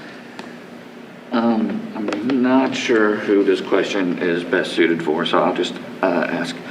And it goes back a little bit toward when those of us on the previous council did this. One of the issues that came up was training for our own operators, and one of the things that very much impressed me with your presentation was the amount of training that your team goes through. This question is really, I don't know if this goes to the mayor or to the chiefs. Are our operators as trained or better trained at this point than the county's operators? And I ask that because when we were doing this the last time around, we were still light on training and they were catching up with training. And I don't know if they've caught up to where they need to be, or if we, as a result of these things constantly going, are we behind again? Let me talk before the chief gets to the microphone. The chief's the right person to answer this question. Okay. But I know that we have in our dispatch center trainers. We have dispatchers that have went through training and are trainers, and that are highly qualified, really good people that are doing training. But I don't know how much what the rigors are of that training compared to the county. And I'll defer to the police professional there. So, yeah, I'm not an expert on it, but I do know that people working in the dispatchers, our dispatchers working in our dispatch center have met the PSAP requirements. I do not believe that they are trained to the same level, that the county has received the same number of hours. The challenge for us is almost all of our dispatchers start off as part-timers, and trying to train part-time dispatchers to get that training is difficult to do. Does that answer it? or- Yeah, that does. Thank Okay. you. Mr. Tracy?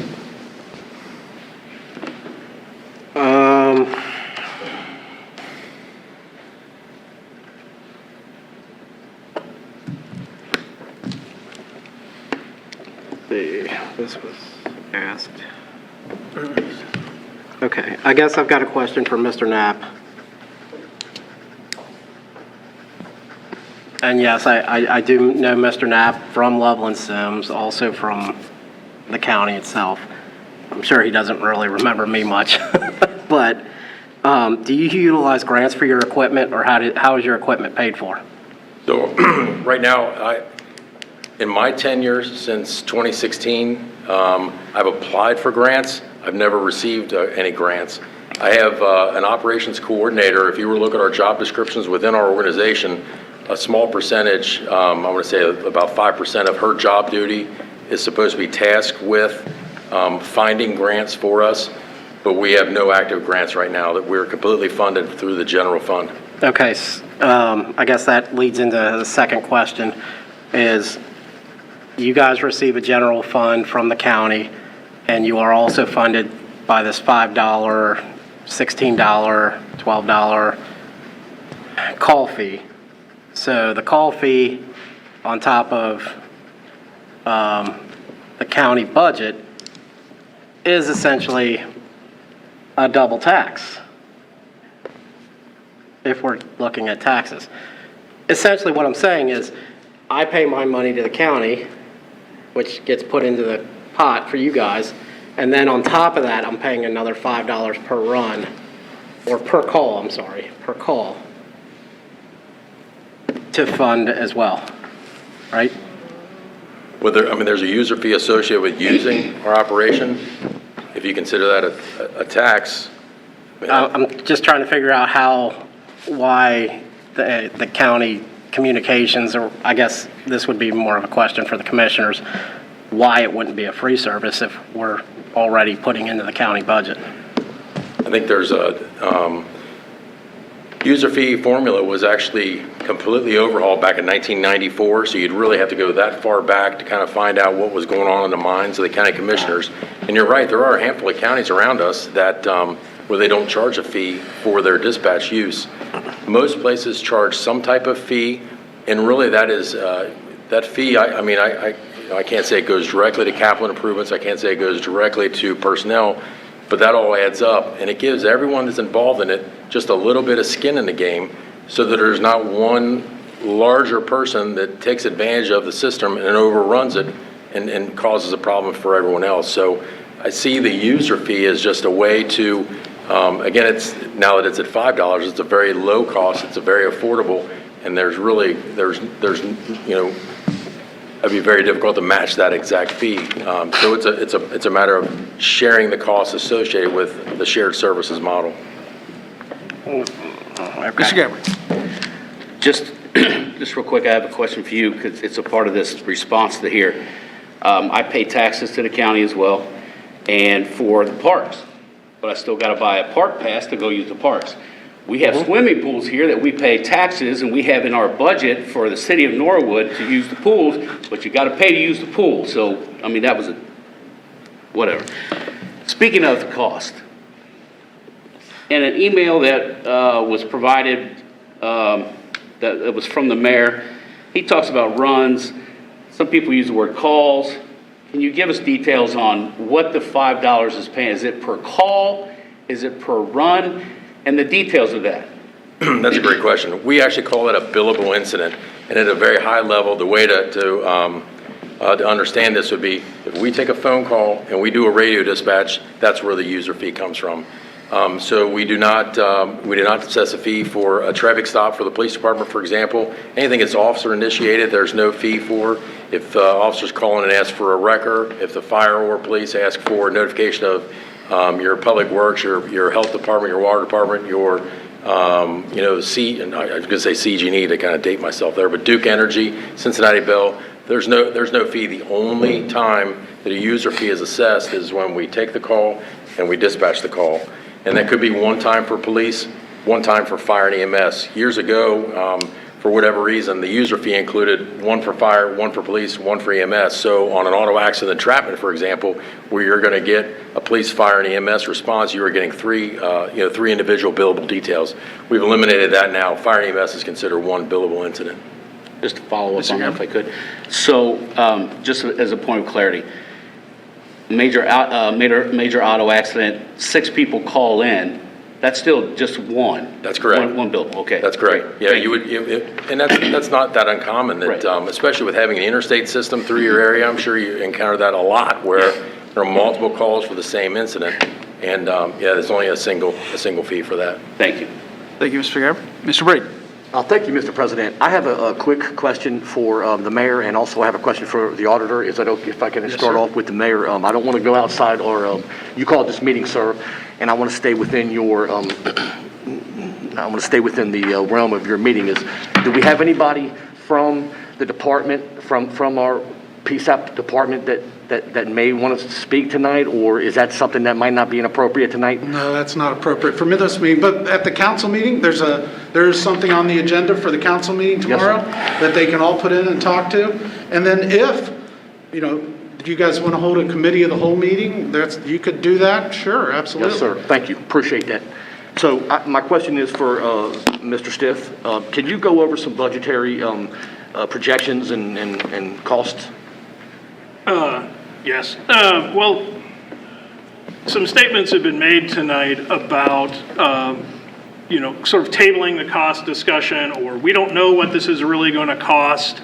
And while we've not done that deep dive yet into the projections of how this will change the finances of the city, what responsibilities each individual will have, what department that they're under, be assured we're going to know what this is going to cost. If we, as a city, decide to move in this direction, we must construct this into our fiscal emergency recovery plan. That plan is a 5-year forecast showing each one of these changes as it reflects over that 5 years.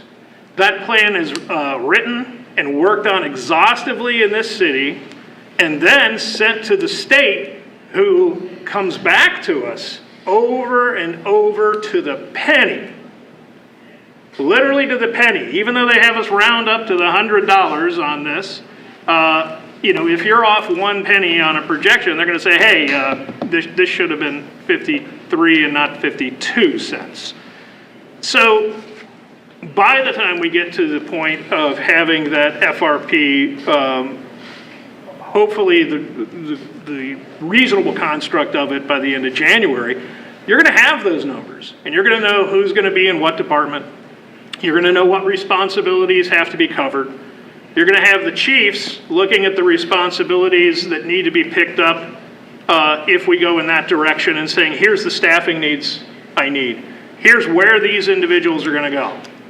Right now, to say what it's going to be, we're just finding out what the health insurance costs are going to be next year and putting that into the system. So the FRP that we're creating up to this point, and our rough format, has been with dispatch in place, because we just expanded on what we have here.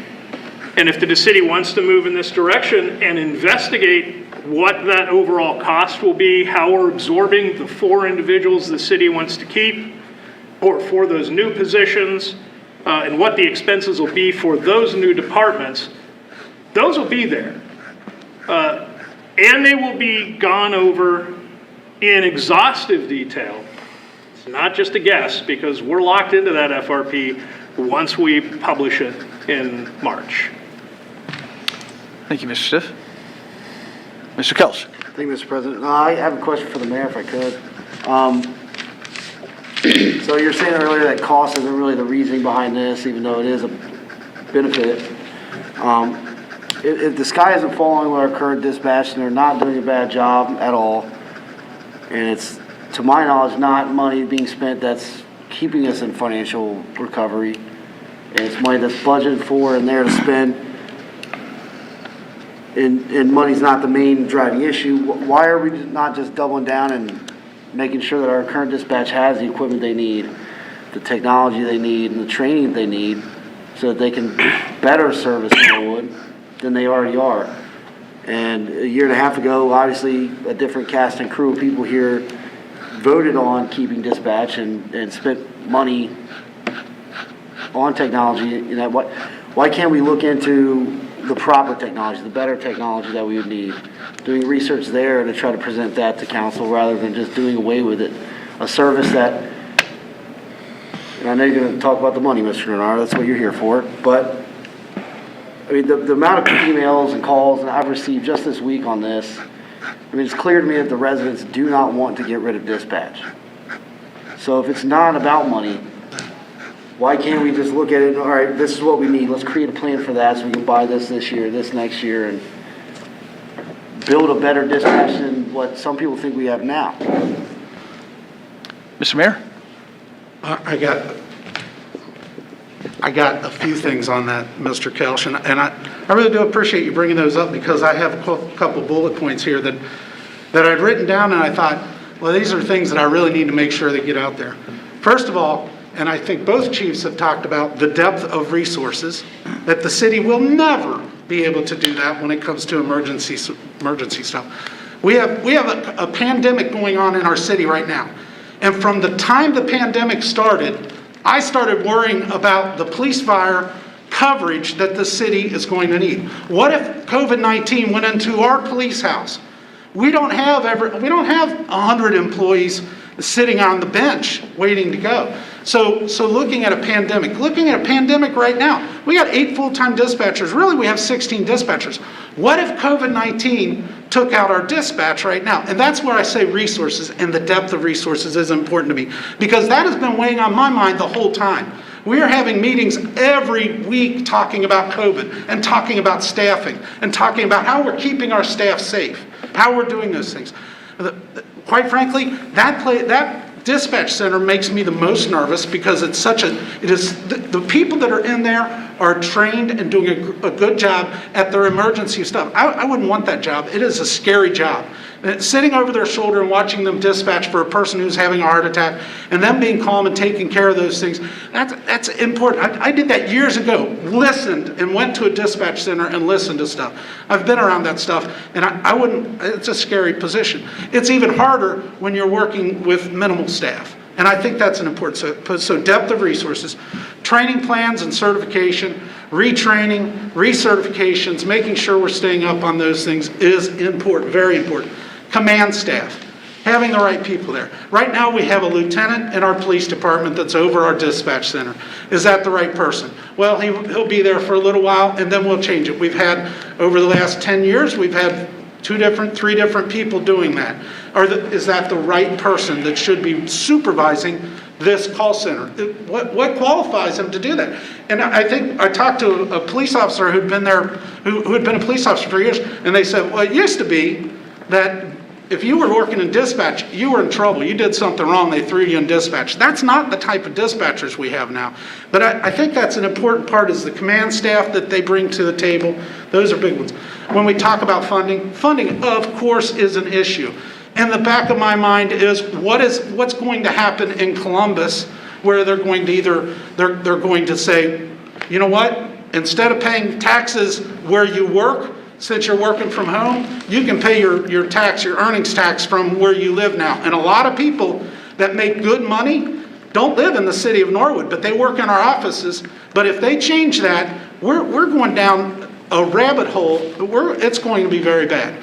So financially, it's not that I look at it and say the financial aspects of it don't matter to me.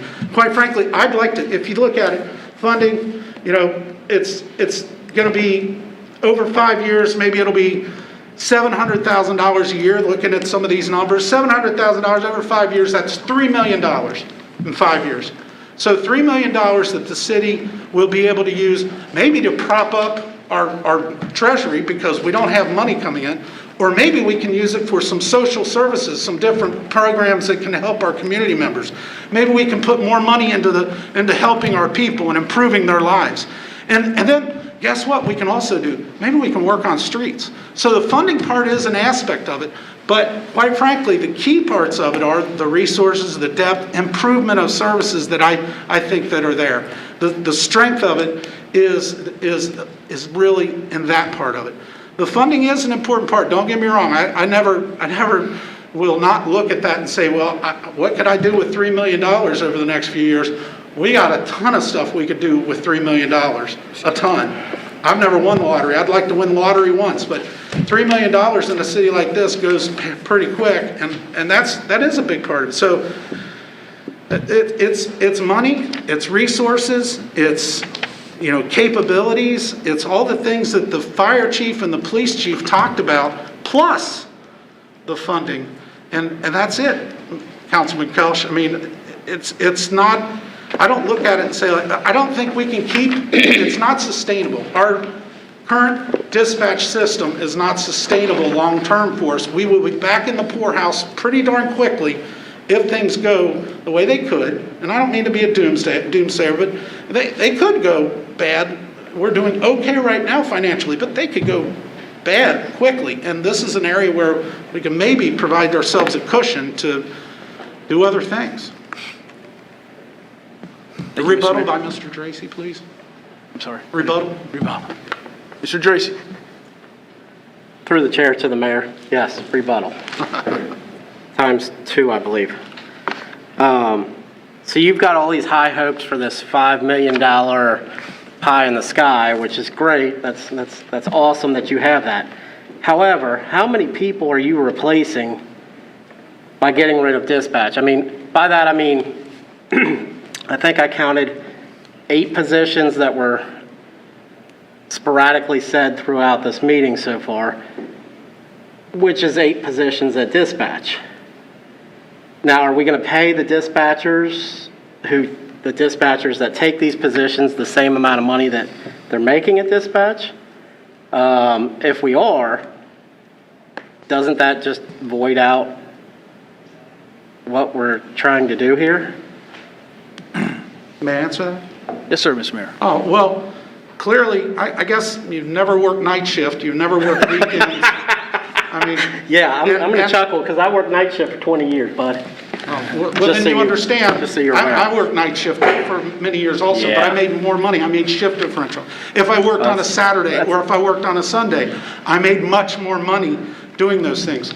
So going from a 24-hour, 365, every day of the year staffing down to a person who's working 40 hours a week, 9 to 5, 8 to 5, there's a huge cost savings. Even if you're going to take that dispatcher's amount and you're changing the hours, there's a huge savings to the city. So, but staffing like that and changes that we're making, I'd already mentioned that I'd already sat down and started talking to the union. We're starting to work through those things. We're working through what those positions pay and how we take care of it. We do have a union contract. There are a lot of hoops that we have to jump through. I talked about that at the last meeting. It's a complicated change. We would like to keep our people, the qualified, good people that we have here. But it doesn't happen overnight. We're talking about the timeline for this. We did start months ago. And December 1st, we announced this, and we're looking at January 1st being a key date for posting jobs and getting things done. We're looking at February 1st being another key date. And really, all this stuff changed and corrected by March 1st. So there's a timeline in place for this, and it does take effort. It takes a lot of effort from the administration to get these things done. We got to work with the auditor's office to make sure that the FRP's taken care of and done right, and we've got to work with city council because we're going to be coming to city council along the way saying these are the things that are changing, these are the things that we're looking at, and that's where we go from there. And yet this is such a big changeover, but yet we're looking at a month and a half before we're putting 16 people out of jobs. Yep. Mr. Bonzo. Thank you, Mr. President. I have a couple points I want to make. First, I just want to talk about Andy Knapp for a second. So when we had this discussion, 2 years ago, and we're looking at it, I had many, many conversations with Andy Knapp. I had a cell phone number, which he's, like I said, he's offered to give it to everybody here. Many email conversations, and Andy is extremely responsive. And even after we were actually at the point that we weren't going with Hamilton County Dispatch, we were definitely going to stay with Norwood, there were still questions that came up about the backup center, about other things, and I could call Andy almost at any time, and he would respond very, very quickly or answer the phone as soon as I call. So, today there was an email from a resident that had concerns about the level of service that they had gotten at the dispatch center, and I immediately emailed Andy, and he responded back very quickly. We had to get a little bit of follow-up information, but within a couple of hours, he had a complete breakdown of exactly what happened, and in showing in detail, everything that went on, and kind of, refuted some points, but then showed some points were correct. But it was the level of service that he provided, I think, is going to be something that we're all going to appreciate, if we do go this direction. Or if we don't, I think he'll still be a resource for any of us that need it. The other part, when we talk about money, we've got an ordinance on the council books right now to put, or on the agenda for tomorrow night, to put 11, I think, digital billboards in our right-of-ways. And I think there's another 5 or 6, 7, I forgot how many, analog ones, are basically ones out. And we're going to have those out for the hopes of getting $200,000 a year in revenue. And we won't even get any of that for the first couple of years because they have to be paid off first. So, if we're going to do that for revenue, and if we've got plenty of streets too, like I said, that need to be done, I don't know how we're going to laugh about a $3 million savings. I don't think we should. I think we should. It's got to be on the table. Whether we look at all of the other items that we're looking at, we all have to know what that financial savings is, and we all have to know the opportunity cost of passing that by. Does that mean that we should go to the dispatch center? I'm not saying that it does. There could be other considerations, but you have to have the financial considerations on the table. Our residents deserve us paying attention to that. Okay. Thank you, Mr. Bonzel. Mr. Dracy. To go along with Mr. Bonzel here, and I absolutely agree, we need to look at considerations. We've looked at RETA for the tax department to try and lower the cost there. Have we looked at the water department and maybe eliminating that and going with Cincinnati Water? Greater Cincinnati, whatever it's called. Why is it that we're looking at our most important aspect of the city to get rid of? We've had problems in the water department since I've moved out of my parents' house, at least, which is, oh God, I can't even tell you how many years ago. 18 years ago? 20 years ago? And yet we have, myself and Mr. Kelch came up earlier in the year and tried to figure out what was going on in the water department. We're still having problems to date with the water department. We still don't have a website that's properly orchestrated. We still have a website that we can't make payments on for the water department. And yet, somehow I have not heard any conversation or any investigation into, let's just go to Cincinnati for our water. Let's cut the middleman out. We've discussed the tax department going to RETA. That'll probably come up here soon of voting to go to RETA. That'll probably go through, more than likely. Why don't we look at other aspects other than one of our most important aspects of the city? Thank you, Mr. Tracy. Anyone else? Mr. Gabbard. Another question for Mr. Knapp, if I could. Mr. Knapp, this was a question that was brought to me by one of our citizens, and they just wanted to get what your is, so I wanted to pass it along. Could you just kind of share how the process works when someone calls in and it's an extreme emergency, CPR, and how that goes along, how quickly as the call taker's taking the information, and then when does it get to the dispatch for them to dispatch and all that?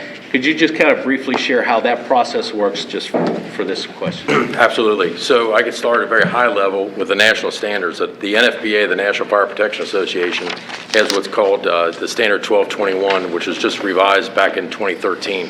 That standard requires a dispatch processing time, and that's what we call it in the industry, from the time the call is answered to the time the call is dispatched. Because obviously a first responder can't do anything until they know that the call exists and is en route and got the wheels turning and headed that way. They want that time frame to be 90 seconds or less. What we try to do is we try to do 60 seconds or less. And as a matter of our emergency medical dispatch protocols, we actually review that very closely to try to monitor how a call taker is performing. And through experience and through the feedback they get in our quality assurance program, we try to narrow that down as much as we can. So the only thing the dispatcher needs to create a call, and a call for dispatch, is a location and then the nature of the run. Is it a robbery? Is it a CPR? Is it a fire? Like which discipline is needed? And we all do that with like a shorthand, if you will. So a location, the nature, and boom, they can enter it. It goes to the radio dispatcher. And the nice thing is, again, in our system, and I've worked in both systems, and I think, to be honest with you, it takes a little more skill to be in a smaller center like what you maintain right now, because I have to be the call taker and the radio operator a lot of times. But a high volume call center, the way that we gain our efficiency in handling so many calls over the year, is that I focus on just this call. I get that entry done. The entry goes in. The locution system that the fire chief refers to is a computer automated dispatching system. And what that does is it looks at the address, it looks at the nature code, and it broadcasts that. So the radio dispatcher in years past would have to recall the incident, take a look at it, read through it, see who's responsible for responding, read the comments, and then we put the run out. That's out the door now. The radio dispatcher recalls the incident, looks at it, looks at the unit assignment, hits a commit button, we call it, and those tones are out and going out, and the dispatching's happening while the call taker's still on the phone, while the radio operator is still available for other incoming traffic. So again, starting at the very high level, the national standard is to get it within 90 seconds. We push in training for 60, and then somewhere in between is where we find it, generally less than 60 seconds. Thank you very much. Thank you, Mr. Gabbard. Mr. Kelch? Thank you, Mr. President. I had a couple questions for you, well, two-parter. So if we were to make the change, would the minimum number of operators on duty change to receive our call volumes? And with the 8 people you guys are wanting to hire, the Norwood dispatchers, would they receive any sort of like preference window, or would they have to apply and interview and go through that process with the rest of the general public, or? No, so I've had communication with the mayor, and I've indicated that we would hold a special process and take a special look specifically at the Norwood staff, and give them a preferential shot, because obviously I need the experienced people. We have vacancies in our organization, just like every 911 center across the United States has. The 911 jobs are jobs that people really just don't want. It's weekends, it's holidays, it's night shift, it's all the hours that are contrary to normal family life. Having done it since 1988, I can attest to that. So I welcome the expertise that we have the opportunity to land. I mean, so I'm looking forward to putting those folks in a special interview process. They just have to go through our HR process. I can't shortcut that. But we have a continuous posting, so we're able to pull from our posting pool at any given time. There's no time parameters that I have to. It's not like it's not posted now, or I have to have a special posting. I have a continuous posting. And would the minimum number of operators on duty for any shift change? I'm sorry, misunderstood you. The minimum number of operators that are on duty for the shifts that you had in here? We're going to watch those statistics very closely, but to be quite honest with you, we hit our answer times right now with the staff we have by enough of a percentage that it's our anticipation that by adding in the Norwood dispatchers and the extra staff that we would have on duty, that we'll be able to absorb that. Obviously, we're going to look at it. We don't know what we don't know, so we're trying to forecast the best we can, and obviously the best experience for us is that to see what happens once we have those calls coming in and the staff on duty. Nonetheless, we don't expect, based on the statistics that we've looked at, we don't expect to be a huge impact to our operation. Thank you. Mr. Brady? Thank you, Mr. President. Mr. Knapp, a few things. So we must be looking at our tax dollars here. That's what we're elected to do, to pay attention to the people that voted for us, their money. So can you talk about some of the myths that go along with this, like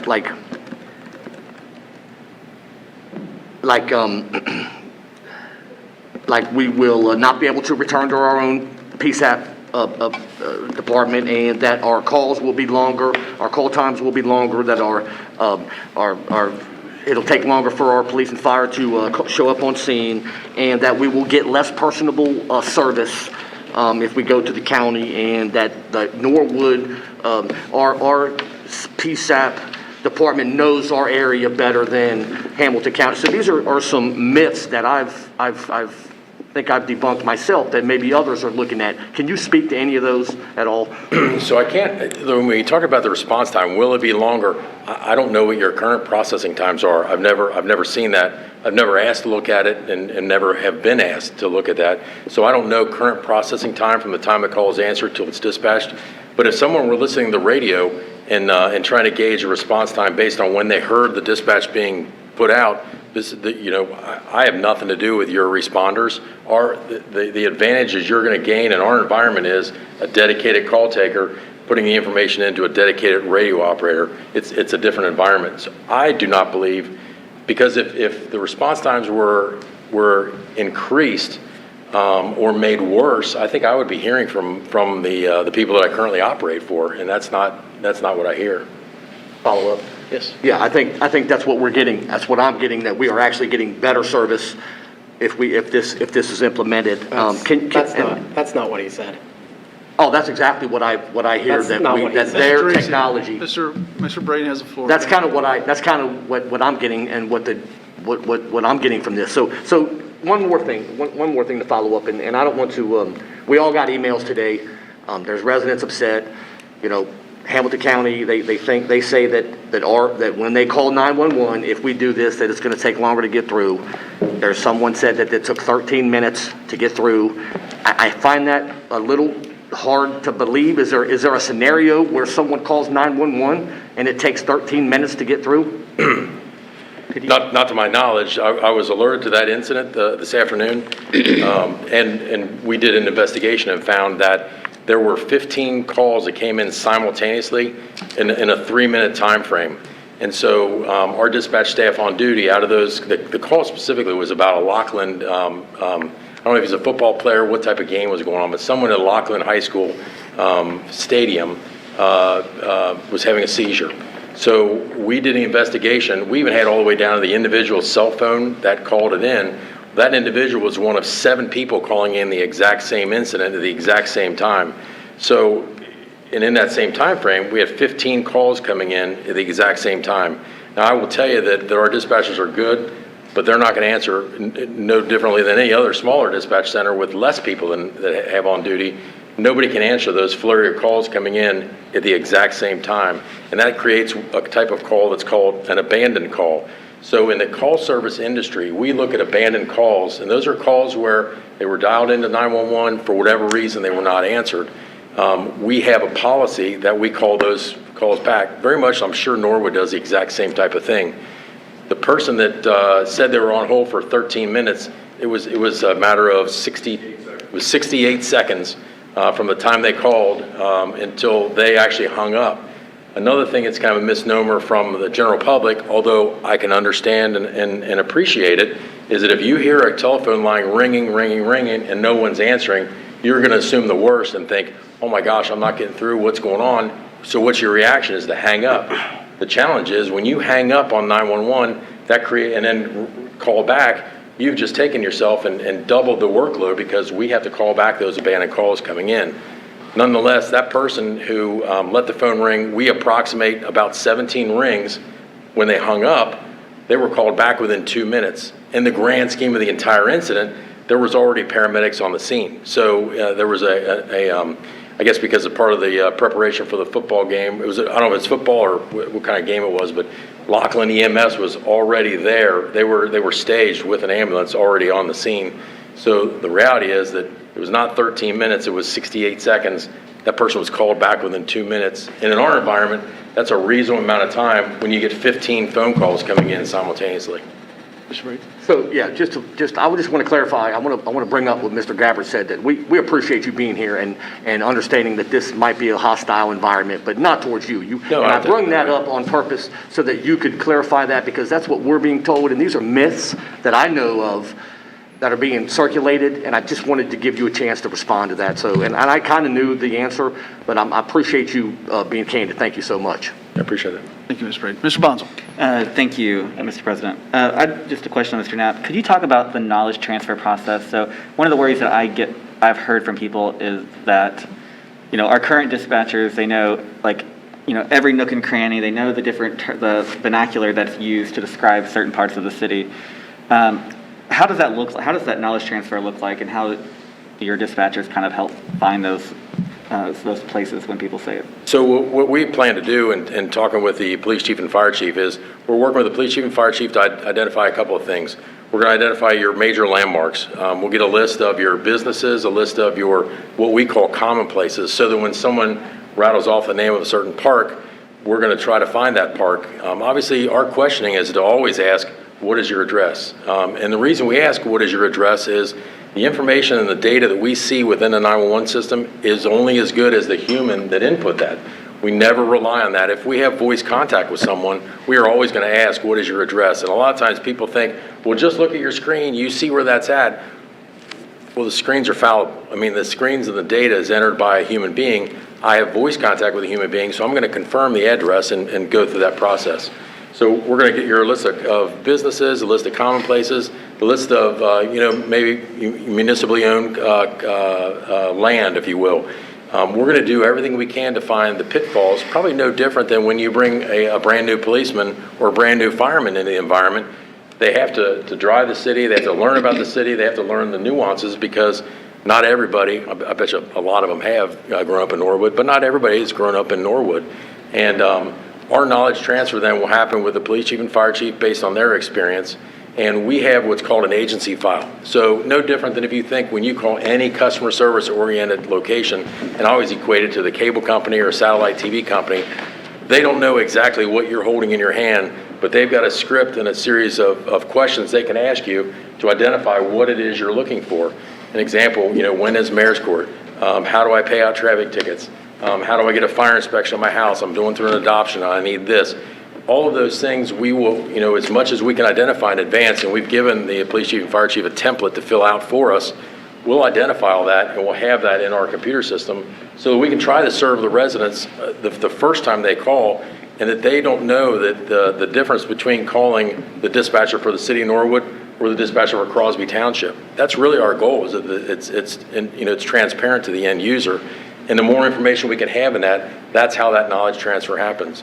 I also have a vision of once, because you are a sizable area and have some unique qualities about you, I envision us having a special training session for all of our dispatchers, and we can do that in a relatively short time frame, either by video training, by in-person training classes. But nonetheless, we'll get this information in, we'll have an overview of what's happening, of how the department operates, both police and fire, so that there is a knowledge transfer. Because the last thing in the world that I want is for any of your residents to suffer as a result of this change. And the change is not necessarily my fault, but nonetheless, I'm taking on this client, if you will, and so it's my goal to make sure that we educate our dispatchers about as many of the nuances that we can identify to do a good job for you. Yeah. Thank you, Mr. Bonzo. Mr. Geraci? While he's still up there, this is what I was hoping to do, was have each person stay up there as long as they can and get our questions out instead of bouncing around. And I do appreciate you coming out. I know I seem like the most hostile out of the seven of us. I don't take it that way. A lot of it's my tone and how I comes from my police days, I guess. So you had said, you had spoke about your equipment. Were you kind of like the test subject for that equipment back when this company was coming out? Essentially, they gave you the equipment and said, hey, see what you think, see what you do you like it? Do you not like it? And, are you getting something still from that company to keep your cost low on that equipment? So our costs are not low on that equipment, to be quite honest with you. I pay $8,000 a month just for the connectivity that I have to connect us to the what's called an EZNet, or the Emergency Services Internet that powers our 911 system. I just spent roughly $300,000+ last year to upgrade all of our 911 platform. The difference, as I understand it, because I don't know a lot about Norwood other than the conversations I had a couple of years ago, is that we have on-premise 911 controllers, 911 systems. There's basically 3 components to a 911 system. It's the core components that are in the back room. There's like a server. There's the customer premise equipment, which is the computer that all dispatchers see, and then you have the network, the interconnectivity. We don't get it. There's no special deal done for us by Intrado. I will tell you that yes, we were part of their research and development back in probably 2013 to help them with getting some of this leading edge technology to function. There's no cheap on the 911 system. So the difference between what we have is we have on-premise 911 controllers, whereas the city of Norwood purchases a hosted solution, meaning that you have a server in the back room that makes a connection to the main controller. There's advantages and disadvantages to both systems, but right now I have 1 node. I'm in the process of, before the end of the year, I'm going to have a secondary node, and then the city of Cincinnati has 2 nodes as well. So we'll have a total of 4 of these nodes within our region, which is huge for backup purposes. So on that, to kind of compound, I guess, we've been told that you would take on our equipment. You've said you would take on our equipment, put it in the training center, I think, or maybe that was the mayor. I don't remember which one at this point. But if our equipment that we have purchased is so bad and so terrible, like some people say, and it's such a downgrade. It's the Chevy to the Ford of equipment, or however people want to acknowledge that one. Why would you want our equipment? Why would you buy our lease? So the only equipment I'm interested in are the radio consoles. I believe you have 3 of the radio consoles. Those consoles to purchase brand new are $120,000. The fair market value for those consoles right now is estimated at $40,000 or lower, depending on the condition that they're in. You have 3 of them. I'll have about $30,000 in costs for moving it, disassembling it, and installing it. So I have an interest in that for our backup and training center, so that I have less of an investment now. But for you to try to sell those and get $120,000 is probably not going to happen. And to be honest with you, it's so highly technical and specific, and there's nothing wrong with it. Ours function fine, although I will be honest with you, Motorola's on us to upgrade within the next, within the next 2 years. They're always looking to upgrade, I know. I would agree. I would tend to agree with you.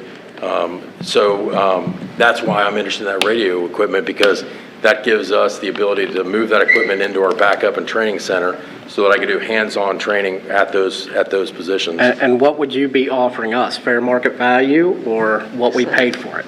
I've talked with the fire chief about trying to find a creative way to reimburse you for that. Again, fair market value on those right now is about round figures $120,000. What we don't know is all the specific what versions of software are on there. There's a little more investigation that we need to do.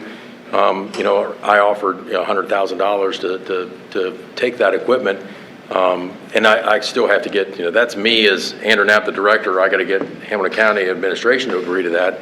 But we certainly have an interest in trying to partner with each other in reusing that equipment so that it doesn't go to waste. And I guess the moral to my whole line of questioning here is, we'll still lose money because we've already paid for that equipment. Whether we're not getting reimbursed fully for the equipment, we're not getting reimbursed for all the equipment we have, so we're still going to lose money on that equipment. We still have a lease contract on that equipment. Am I wrong?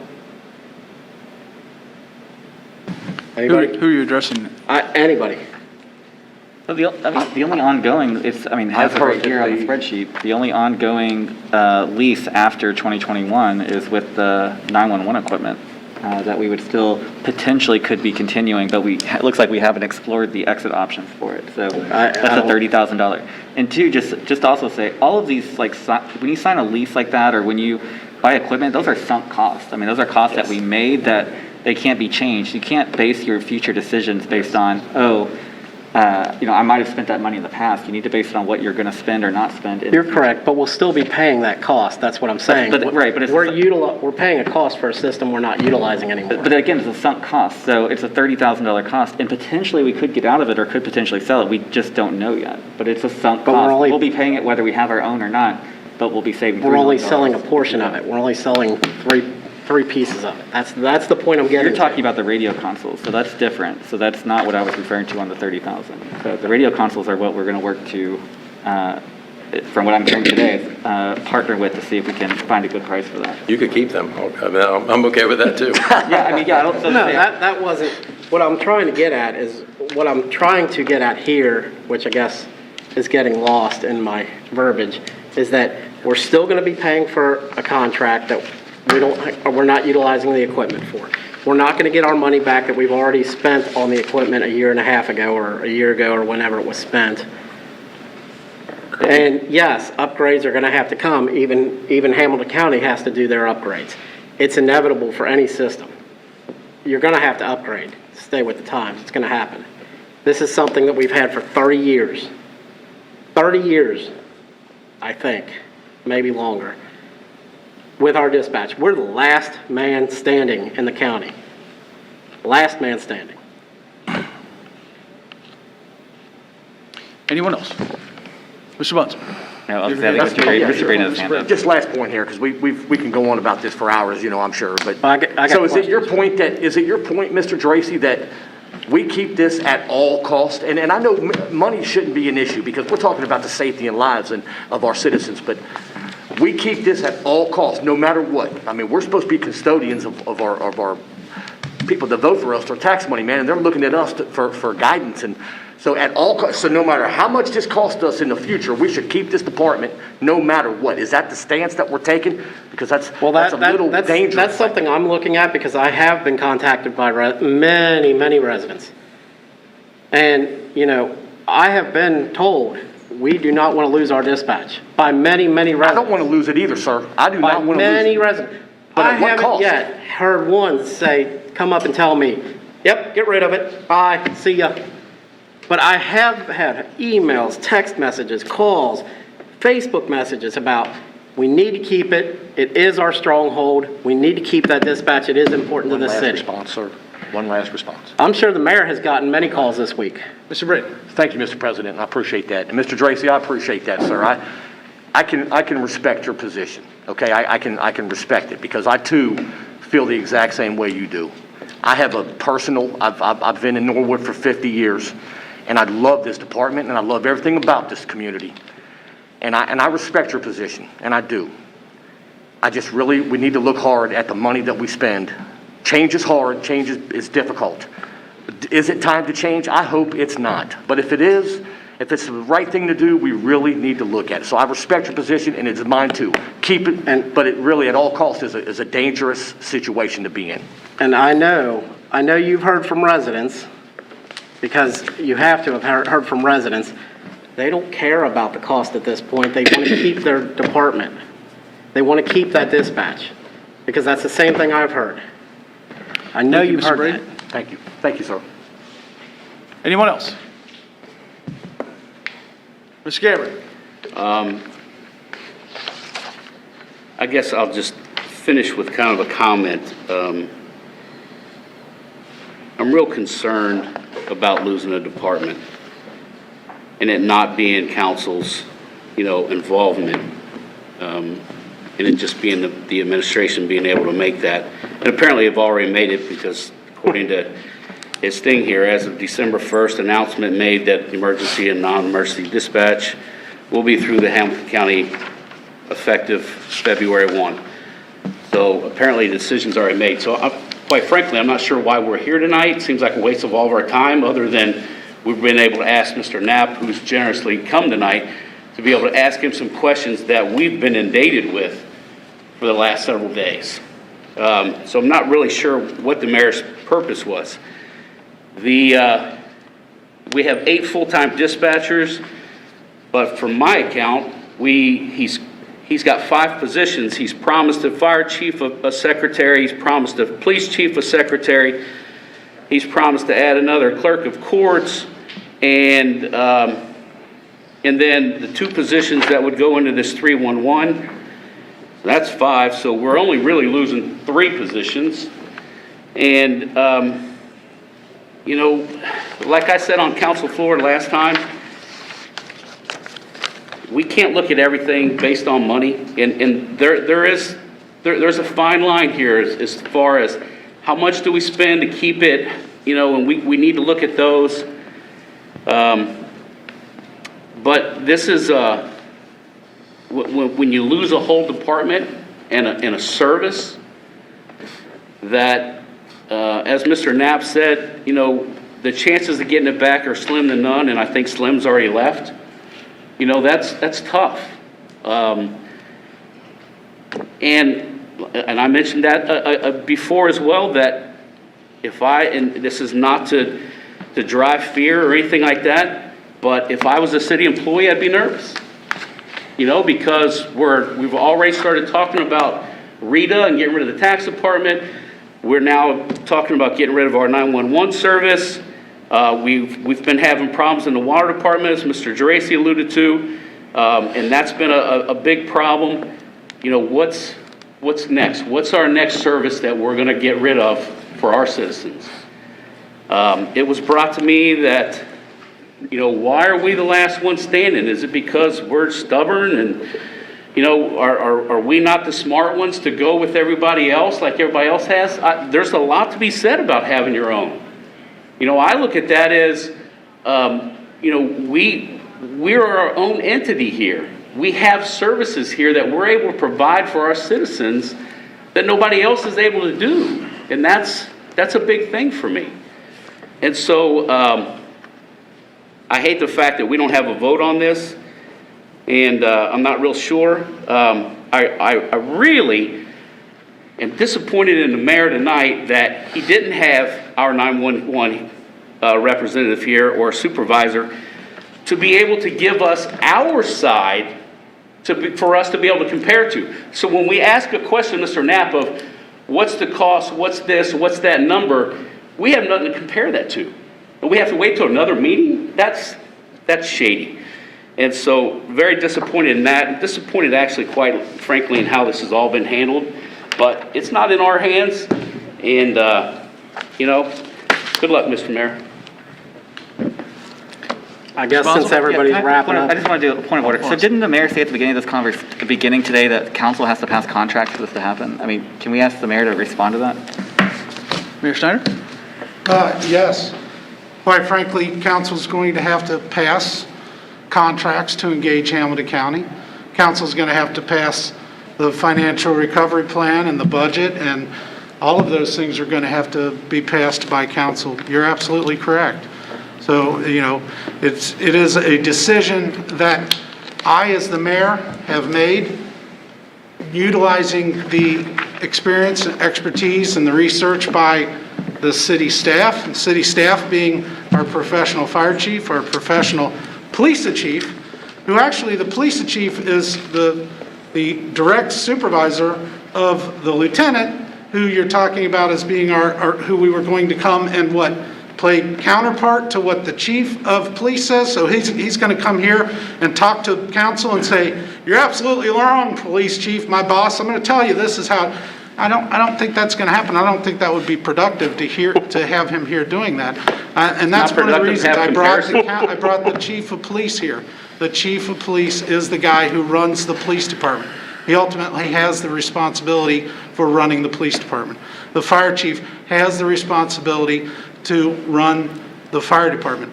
And when we talk about providing services that we can't provide anywhere else in the city of Norwood, I go to all sorts of communities and I see a ton of amenities and social services and different programs that are going on that they are able to fund, and they are able to repave their streets and do.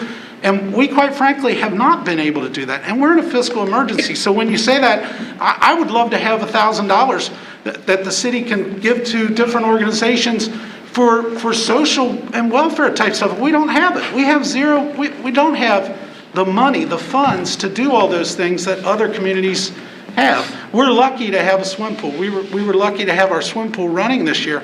But in years past, we had programs in the parks. And those are social welfare programs. We haven't been able to do that. We don't have the funds that other communities have.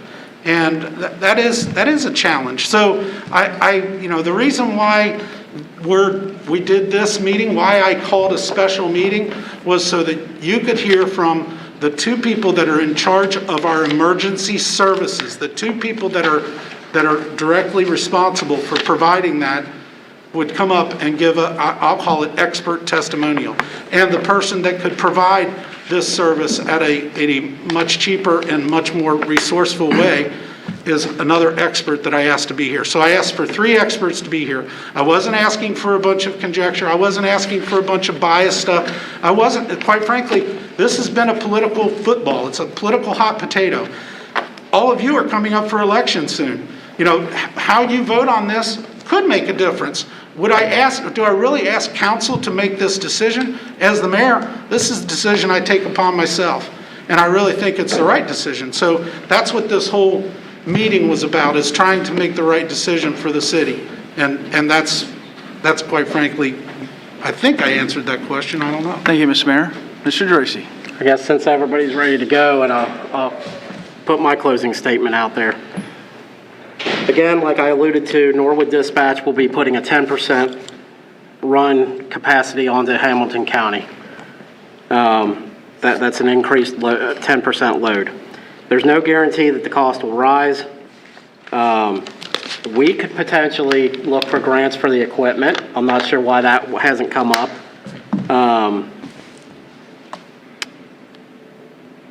Pay doesn't seem to be a big issue. I mean, we're going to pay for these employees regardless of where they're going to go, right?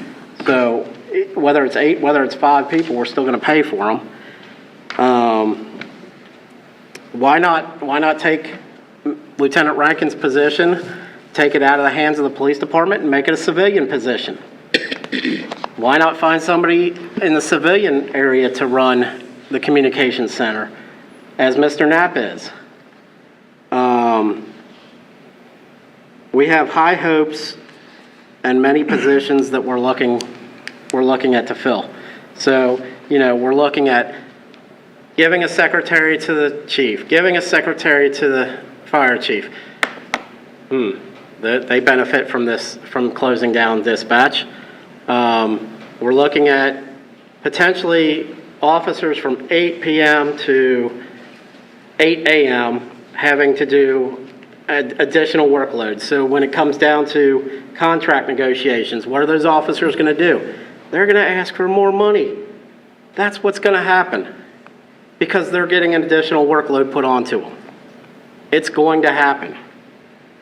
Our employees are absolutely nervous. I cannot tell you how many employees have contacted me and said they're nervous, mainly because the decision has been made and they have gotten a letter saying, you are out of a job on February 1st.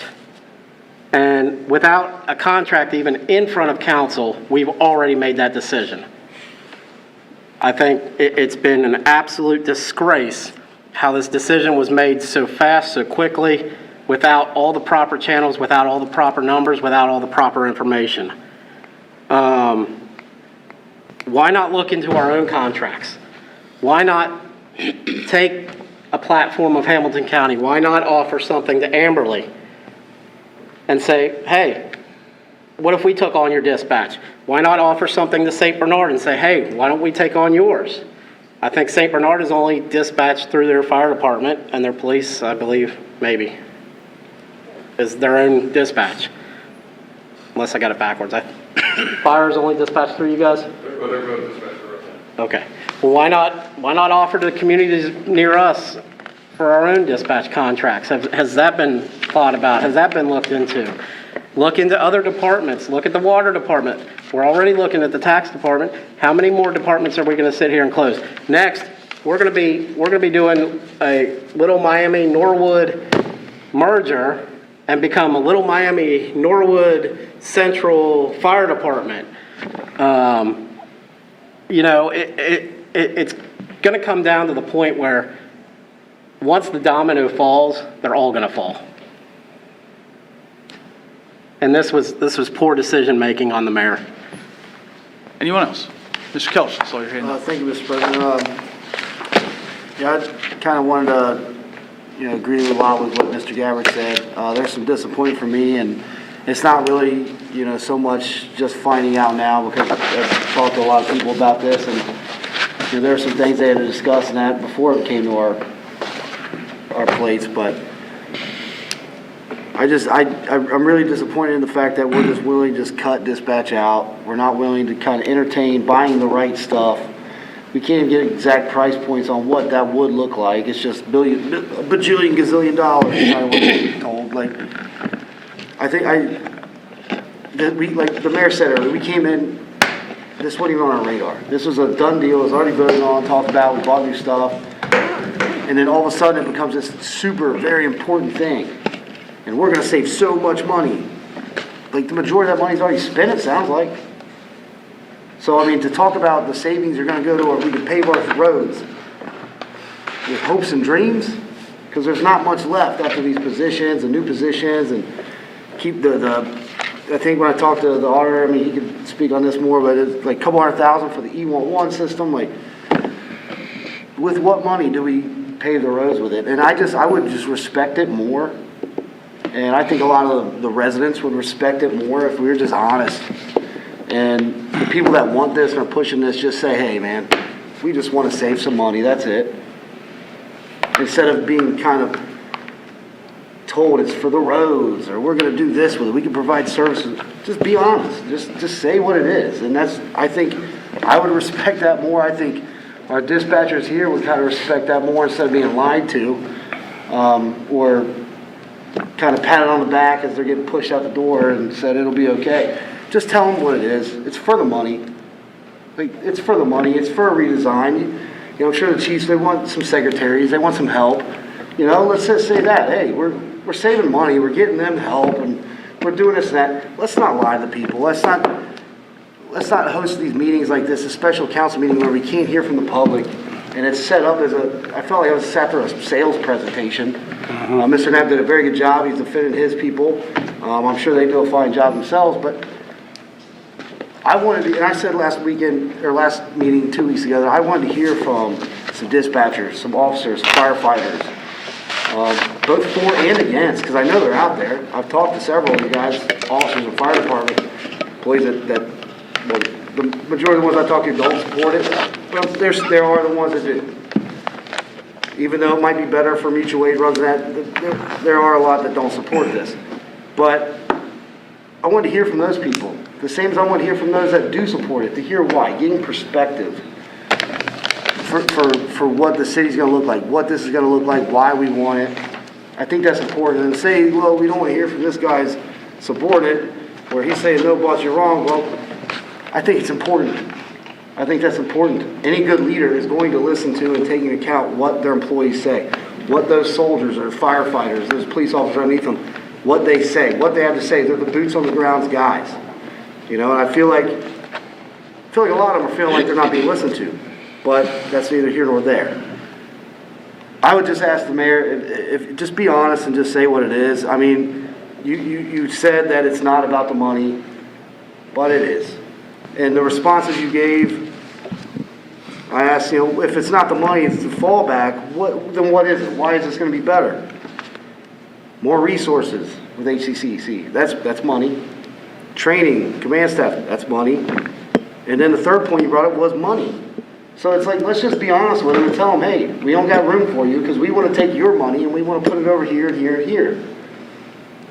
Like, can we just do that and let's just move on to tomorrow night's meeting and just at least be honest with people watching right now? Thank you, Mr. Kelch. Mr. Bonsall. Thank you, Mr. President. So I would just like to potentially ask both chiefs to come up and ask we've both been told that there's one assistant in each department, I guess our clerk, and I think there's I've heard things about this. Can you just tell me what these new clerks would do, how much you think they would cost, and why you think they would be needed if we did eliminate, or even is it even dependent on eliminating our dispatch? Do you all need them anyways? So from the fire department side, actually, both chiefs share a secretary right now. We have a secretary that works from 8 to noon at the fire department and then noon to 4 at the police department. So in that terms, I do a lot of administrative work because I don't have the secretary there to do it in terms of Excel sheet billing, tracking all those expenses. I do that, I would be on top of that. I mean, I'm doing manual data entry as a professional fire chief in the fire department because I don't have the support staff to do it. I also have an inspection clerk who does that. So in terms of one of the questions that came up was, about staffing, and I said, hey, I could use a full-time administrative assistant to assist in the administration of the fire department. I don't want to speak to the chief, so I'll let him speak to that. I will say this, it's not stuff they need. They have stuff. They have what they need in terms of technology. It's a staffing issue from the fire department standpoint. It's a safety issue. This city has a liability issue right now in terms of to say, you want to throw money at it, great. What I'm telling you is from the fire department standpoint, we need more staffing. And if we're unwilling to do that, then we need to look at alternatives. And Hamilton County is a fine alternative for us. They're the only alternative. So, That's not true. I'm sorry, what was you were asking about as far as the secretary goes, that's what the fire chief said is the same for me, but just to be clear, that has nothing to do, it's not because I'm in support of this so I can get it, that wasn't even brought up until we were far into this process. But you asked about the police clerks, and they're going to do a lot of the busy work that the dispatchers currently do. Entering warrants, canceling warrants, missing persons, they do a lot of assisting our detectives with trying to find people they're looking for. So that is what the police clerk would do. I think you asked about pay. It's fine. Or if you have the pay information. No, I don't. Okay, yeah, we can get that. Thank you. That it? Okay. Yeah, Thank you, Ms. Fonzel. Mr. Brady? Thank you, Mr. President. I'd like to hear one more time from the auditor, please. Thank you. It is an increase of 4 people, not 5 in the city, because there already is one split secretary. But I wanted to if you guys can just give me 5 minutes or less here. I want to put some things into perspective because there's been some comments here tonight that have been made that are very troubling to the future of this city. And so I want to preface this with a little bit of background. My name's Jim Stith. I'm the auditor of the city of Norwood. I've been the auditor since 2008. Knowing what happened to the economy in 2008, that wasn't the best time in the world to become the auditor of a city that was about to go broke. In 1998, my wife and I, living in another state, had a house fire with small children. We lost everything. Everything. To the point of having to live in my dad's basement at age 35 for a year while the insurance settled. It took 63 minutes to get water on that fire because we were in a small town that had the pumper on mutual aid and the hydrants close to us were all frozen. And I lost everything I had there except for my wife and children, thank God. So when we chose to move back to Ohio, to the Cincinnati area where I had grown up, we looked into areas, and it was a major reason to move to Norwood, the response times for the police and fire. And to have alarms installed in our house that rang dispatch directly. Now, it doesn't ring. If you've ever put ADT in it, it rings to Hamilton County. And for whatever reason, that's the way they set it up. The other side of the coin, my son, Max, grew up here, went to high school here, And I'm proud to say he's with the auxiliary police here serving the city of Norwood now, having to deal with calls. So I've had a personal experience with police and fire. I'm also a physician assistant practicing in emergency medicine for the past 26 and a half years. I am now going to be the vice president-elect of our national organization, the Society of Emergency Medicine Physician Assistants. I just spent 48 hours over the past 4.5 days working in an emergency department in a level 2 trauma center. So all of this, EMS and police, is very close to my heart. But my job here in Norwood is not those things. My job is the auditor. And I know Gabby was there for part of the time, but those years where we did not have the money to pay the bills were so bad. And I keep hearing money's no object, or we need to look at how much goes here, or it doesn't matter how much it costs to the citizens. You know what? They're not the ones writing the checks. They're not the ones answering the phones and saying we can't pay you. They're not the ones that sat there every 2 weeks with Finance Committee and a list of bills to pay and a pot of money not enough to pay it all. For that reason, we're in this fiscal emergency. We are still in fiscal emergency. We still are in this where the state is looking at us to make sure that we can pay our bills, because there was a time where we couldn't do it because we refused to make good financial decisions when we had the opportunity to do them. And at a lot of those meetings where we were deciding where the bills were, what to pay and what we couldn't pay and what we could pay, it was crickets. And when you'd go to council meeting and you'd say, hey, it's really bad. We need to make some decisions and cut some things. You heard crickets. Nobody made those decisions. And it was a horrible time to go through, and it wasn't that long ago. Right now, we look pretty good. You know, even with COVID, our finances and our revenues are very similar overall in the general fund to where we were at this point in 2019. But the mayor alluded to something that should absolutely terrify everybody in this room and everybody listening, which is if the state does not extend a moratorium on paying income tax from where you work, if you work from home, this city will be looking at about a $2 million a year deficit next year. And $2 million every year until people go back to work in the offices and all these office towers fill back up. Now, that's not $2 million off the end of the FRP in 5 years. That's $2 million a year off of this. So when we start saying it doesn't matter what it costs, it absolutely matters what it costs. Because we're talking about getting to a situation where we may have to make some pretty tough decisions, and having the ability to outsource and make substantial savings to the tune of about $750,000 a year, or utilizing those services temporarily in other areas, this is a financial question. It is a safety question, which obviously, from what I've told you, is something that I hold very near and dear to my heart, for my son, for my family, for my profession, but also, I don't ever want to be in that situation again where I'm looking at a list of bills that I got to pay, and because council couldn't make the tough decisions, I couldn't pay the bills. So if you're going to do this, if we're going to keep it, I want everybody to have in the back of your mind that should this happen and we lose this revenue stream of earnings tax for people that are no longer working in the office towers here and are now working at their homes in Loveland or in Liberty Township or wherever they live, what are you going to cut? How are you going to pay the bills?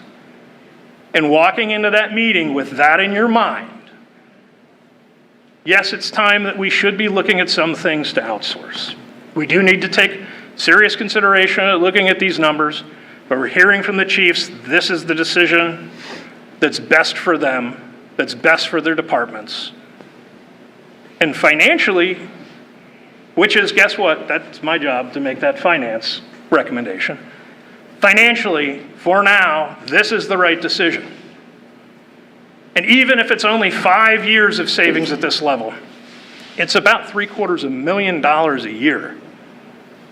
And we're talking about, oh, you're still going to pay these people. We're talking about paying 4 people out of 9 full-time. No, we're not. with 8 part-timers. No, you're not.